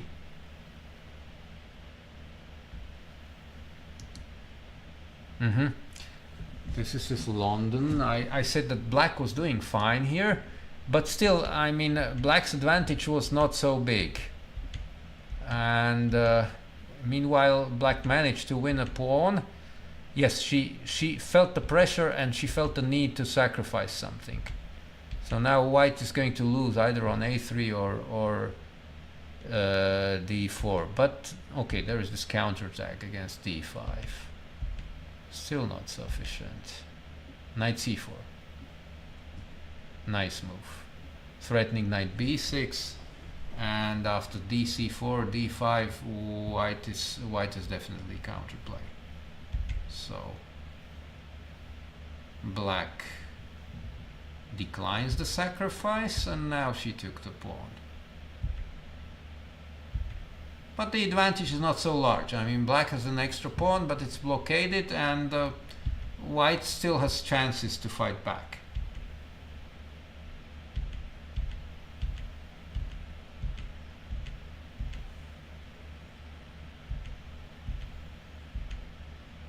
Black is somehow trying to improve, but still white retains counterplay. Well, now for example, instead of this, I can play g takes f5. Black can't take with the knight, must take with the bishop, and then knight c4. And the knight is heading for d6. And white is almost okay here. This is a worse moment, because here there is this fork. And black still has an extra pawn. And a pass pawn on the h file. So here black has winning chances after h5, let's say. But the game featured king e7. King d3, now bishop f1. Bishop f1 check. It's not the best, I guess. I mean, king e3, white play king c3. I'm sorry. She should be more concerned with her f4 pawn. Now black can play king f6, threatening king f5. Bishop e4, bishop b5, something like that. It's better for black, of course. Black has an extra pawn, but it still takes good technique to convert the advantage. Black has less time, so winning chances, yes, but not decided yet. And we already had this at the moment when we last saw the game. It was pretty much almost over for black. We saw rook ace. I'm sorry. I will get to the position which I mentioned. Rook a7. Okay, and now she didn't play queen b6, rook b7, but bishop c8 and queen f7 is very strong. Black is practically paralyzed here. h6, rook a1, king h7, and now g3. Well, what to play? She did this, and this leads to mate. I mean, black's king gets chased out into the open and mated. Black resigned. So the Swiss, the game on board 2 ended a draw. So there are these two games in the match, Switzerland, Czech Republic. On board 1, the Swiss are winning, and on board 3, they have an extra pawn. So they're most probably going to win the match. Match 2 is France against Slovenia, and the French girls have a decisive lead. They have already won 3 games. The last game that's being played is on board 3. Well, we had this. I said white was better in this position, but I mean the position has changed, and black has enough counterplay. b5 I think was premature. Okay, white got her pawn to b6, but it's not getting any further, and black suddenly has a lot of play here. Certainly black is not worse anymore here. Knights are active, but how to support the b6 pawn? So white is playing for a draw here. Black is trying to push. Okay. Now white is winning a pawn, winning a piece even, but only for a short while.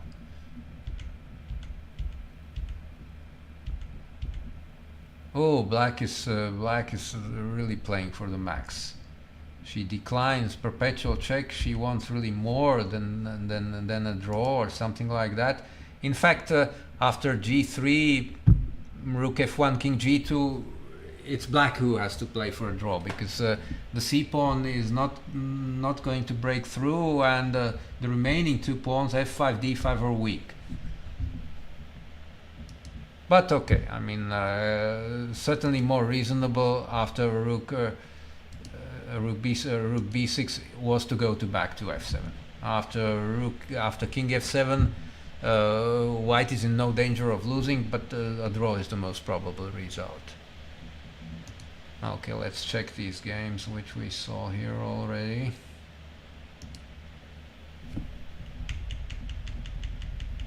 We saw it at this moment. f4, attractive sacrifice, e5, knight d4, takes, knight g5. Oh, this looks strange. I don't know, I would prefer probably taking on d5, but that's also not so clear. The rook on a6 is a lie suddenly. Knight g5, d4, knight d5. White has a lot of play, but it's for material. I mean, she's 2 pawns down. Queen c2. She's playing for mate. And here, this seems to be a very serious mistake. c4 is possibly c4, knight f7, d3, and game goes on. And now it's too late, of course. Now this is a problem, because now white is mating a rook f6, and it's pretty but simple but pretty combination, rook h8 followed by mate on h7. Well, this is here we I think we had, what did we have here?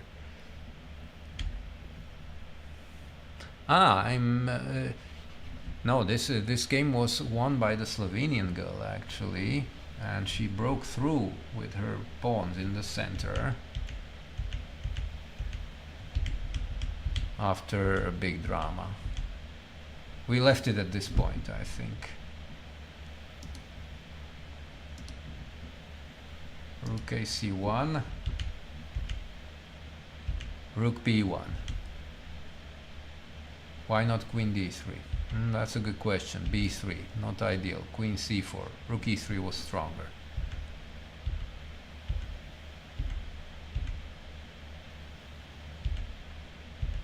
Well, black's pawns are stronger, so here black should be winning actually. So I'm not so sure what happened. Aha, okay. I'm sorry.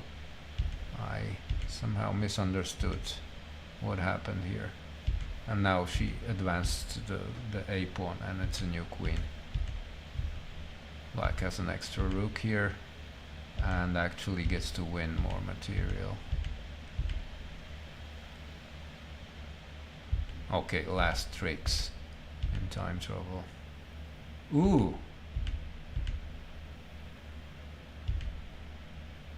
Now white could have played knight b6 and then c7 and wins the rook back, but she played d5 instead, and now this is definitely over. d5, knight d5, and I'm prepared to take on c7.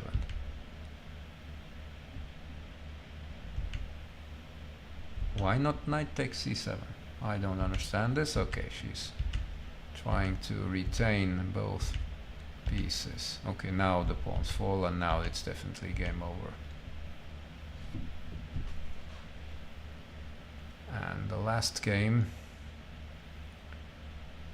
on the last board, we already saw this was decided much earlier, I think. Okay, we had this. Yes, we had this. This is finished with mate.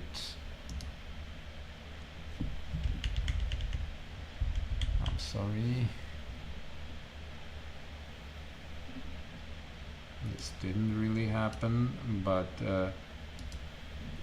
this finished with a mating attack, yes.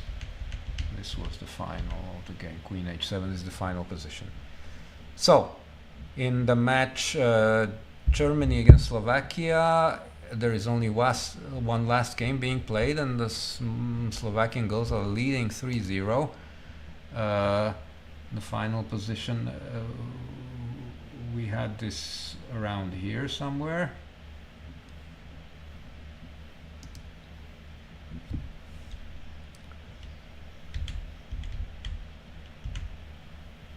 Yep, white played b4, trying to fight. Rook c5. Knight c5 was of course better.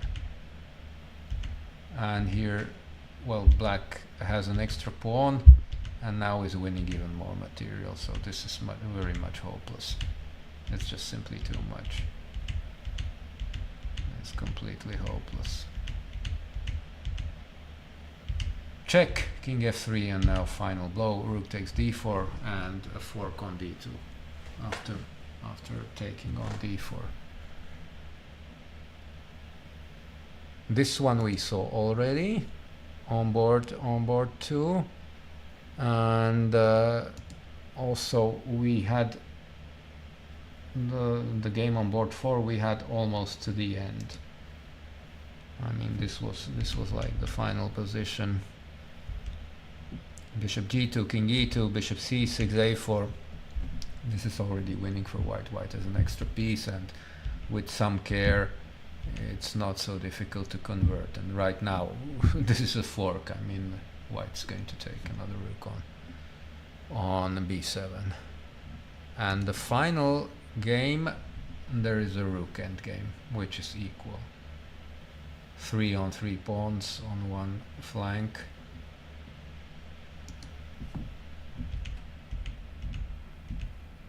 So black managed to hold equality here. Rook e6 here, it looks a little bit shaky, but still nothing too concrete. And in the end, white even got into some problems, because now queen d2. Now black can force a draw. So black started playing for a win, I think, at this point. With a queen swap, but okay, position remains a rather easy draw, with all the pawns on one flank. So this will most probably be a draw, and the Slovakian team will win the match 3.5-1/2.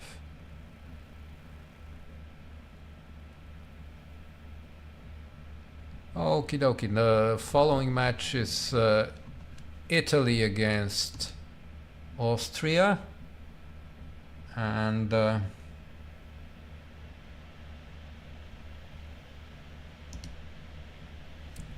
well, we had the position after rook a3, and we said this is here black is already taken over and has a strong initiative, and she converted it also. Rook a4, knight b6, winning another pawn. White's trying to reciprocate, but the mating, the attack is decisive. Bishop h3. Well, black has 4 pawns for the exchange, and these are 4 connected passed pawns.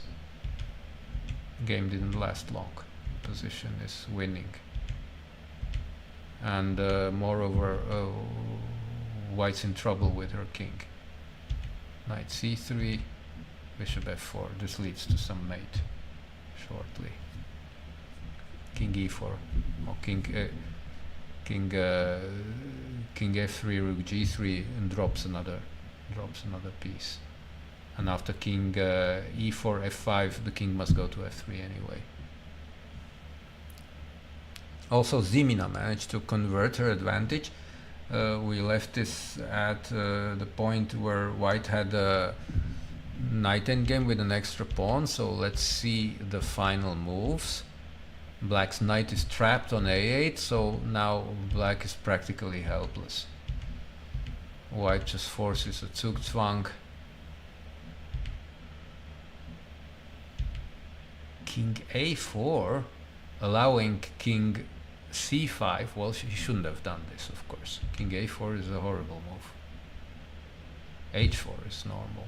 h4 followed by a4. White is winning here. King a4 is bad. King b7 is bad as well. Now she already didn't make the mistake. Black's last chance is to get the pawn moving, but the knight is still trapped in the corner. And the king is not getting to b4 anymore, so this is just hopeless. And now white already allows it and goes to break up the king's side. And this is pretty much lost. This is the final position. Well, black will lose both pawns, and the knight won't get anywhere. And the Austrians, in fact, the Austrian girls lost 4-0 as I see it, because Sedina also won. We did have this. When did we have this position?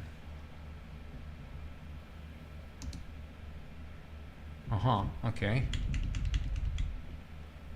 We had it at this point, and I said already this is very good for black. That black is simply playing a knight h5. I think this was the moment.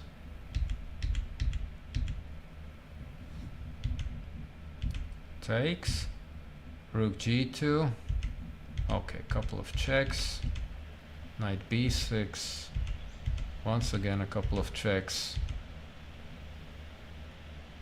King g1. She's trying to trap black's queen, but this costs a lot of material. I mean, black has a rook and a minor piece and 3 pawns. So black is up on the material, and white's position with these all these weak pawns. White has no constructive plan.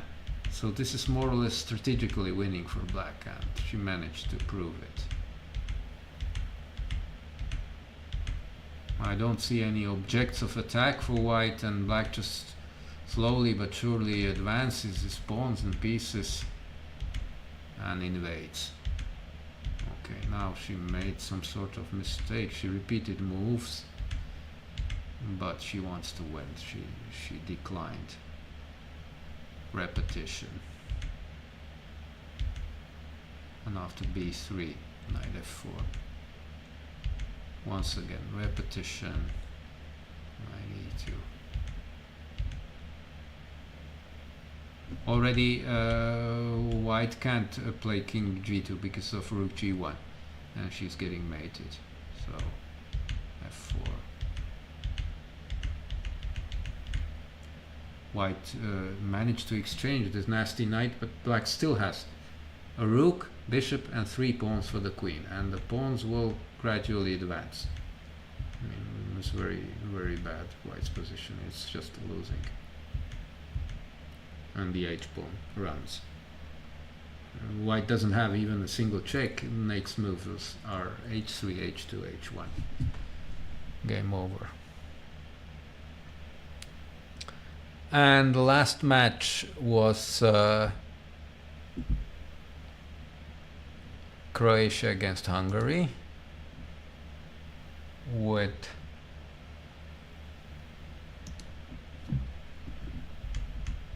well, we had we left it at this point where white should have played a takes b5 instead of knight e3. Knight e3 is what happened, and here black can play rook takes d2.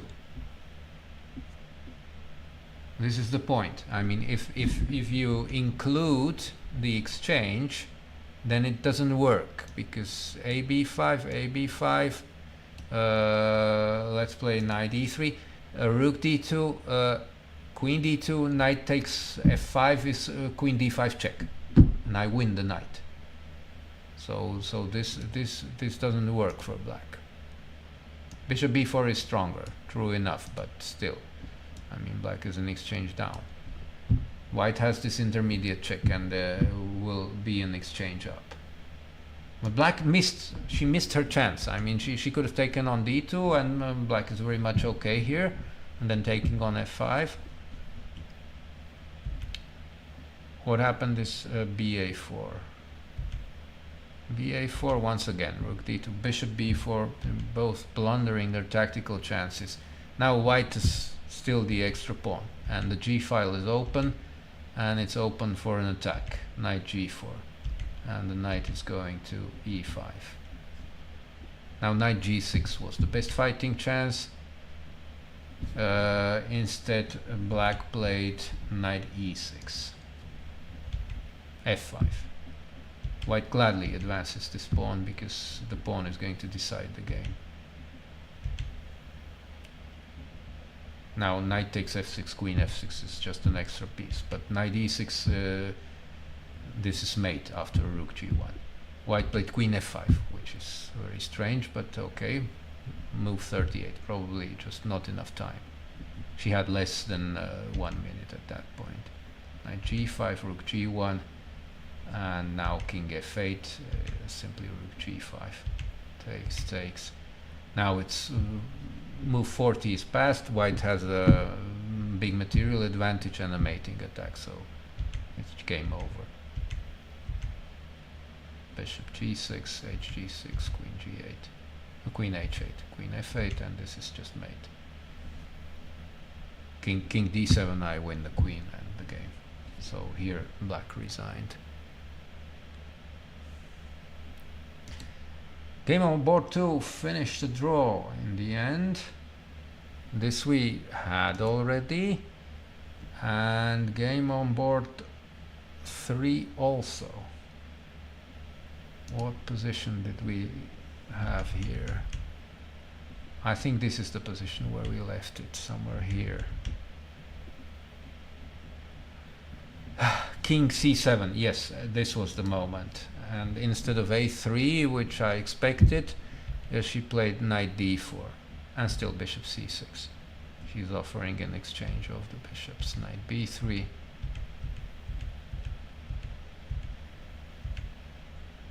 Well,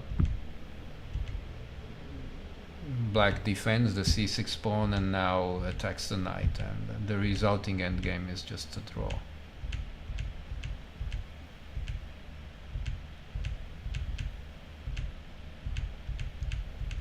And at this point they agree to draw. King b4, king c6, king c4, and it's just 2 against 2. A drawn pawn endgame.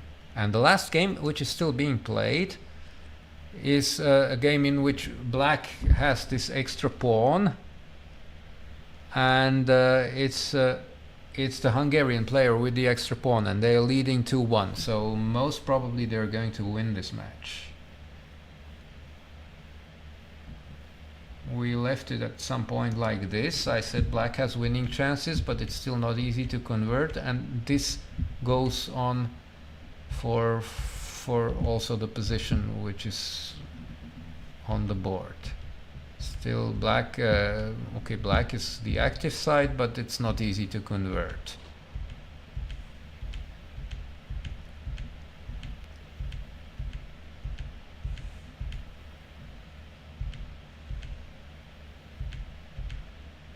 I would have tried to keep the king cut off with the rook on the second, but black also has problems activating her own king. It's cut off via the e file, and the knight from c6 protects both b4, d4, so converting the pawn is really technically extremely difficult. Now she goes for an exchange. Knight b2, and now rook takes b4. Okay, black still retains an extra pawn, but it's still not easy to win. And this is the position after 58 moves. Wow. Black can proceed with king g7 or bishop a6. Yes, winning chances, but white is also quite good drawing chances.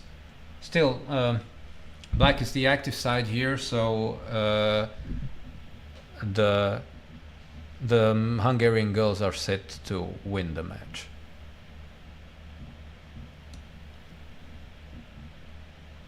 Let's see if there is anything more interesting in the men's competition, and then we'll wrap it up.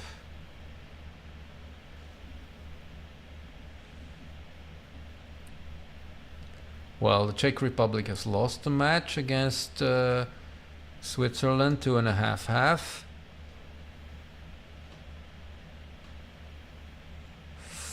France against Slovenia are still 1.5, 1.5, and there is the last game being played. Let's check. Well, white has an advantage, but he didn't manage to run with the a-pawn and queen it. And black is still fighting. I mean, he probably should lose in the end, but still it needs work from white's side. So it's not so sure if Slovenia will win the match.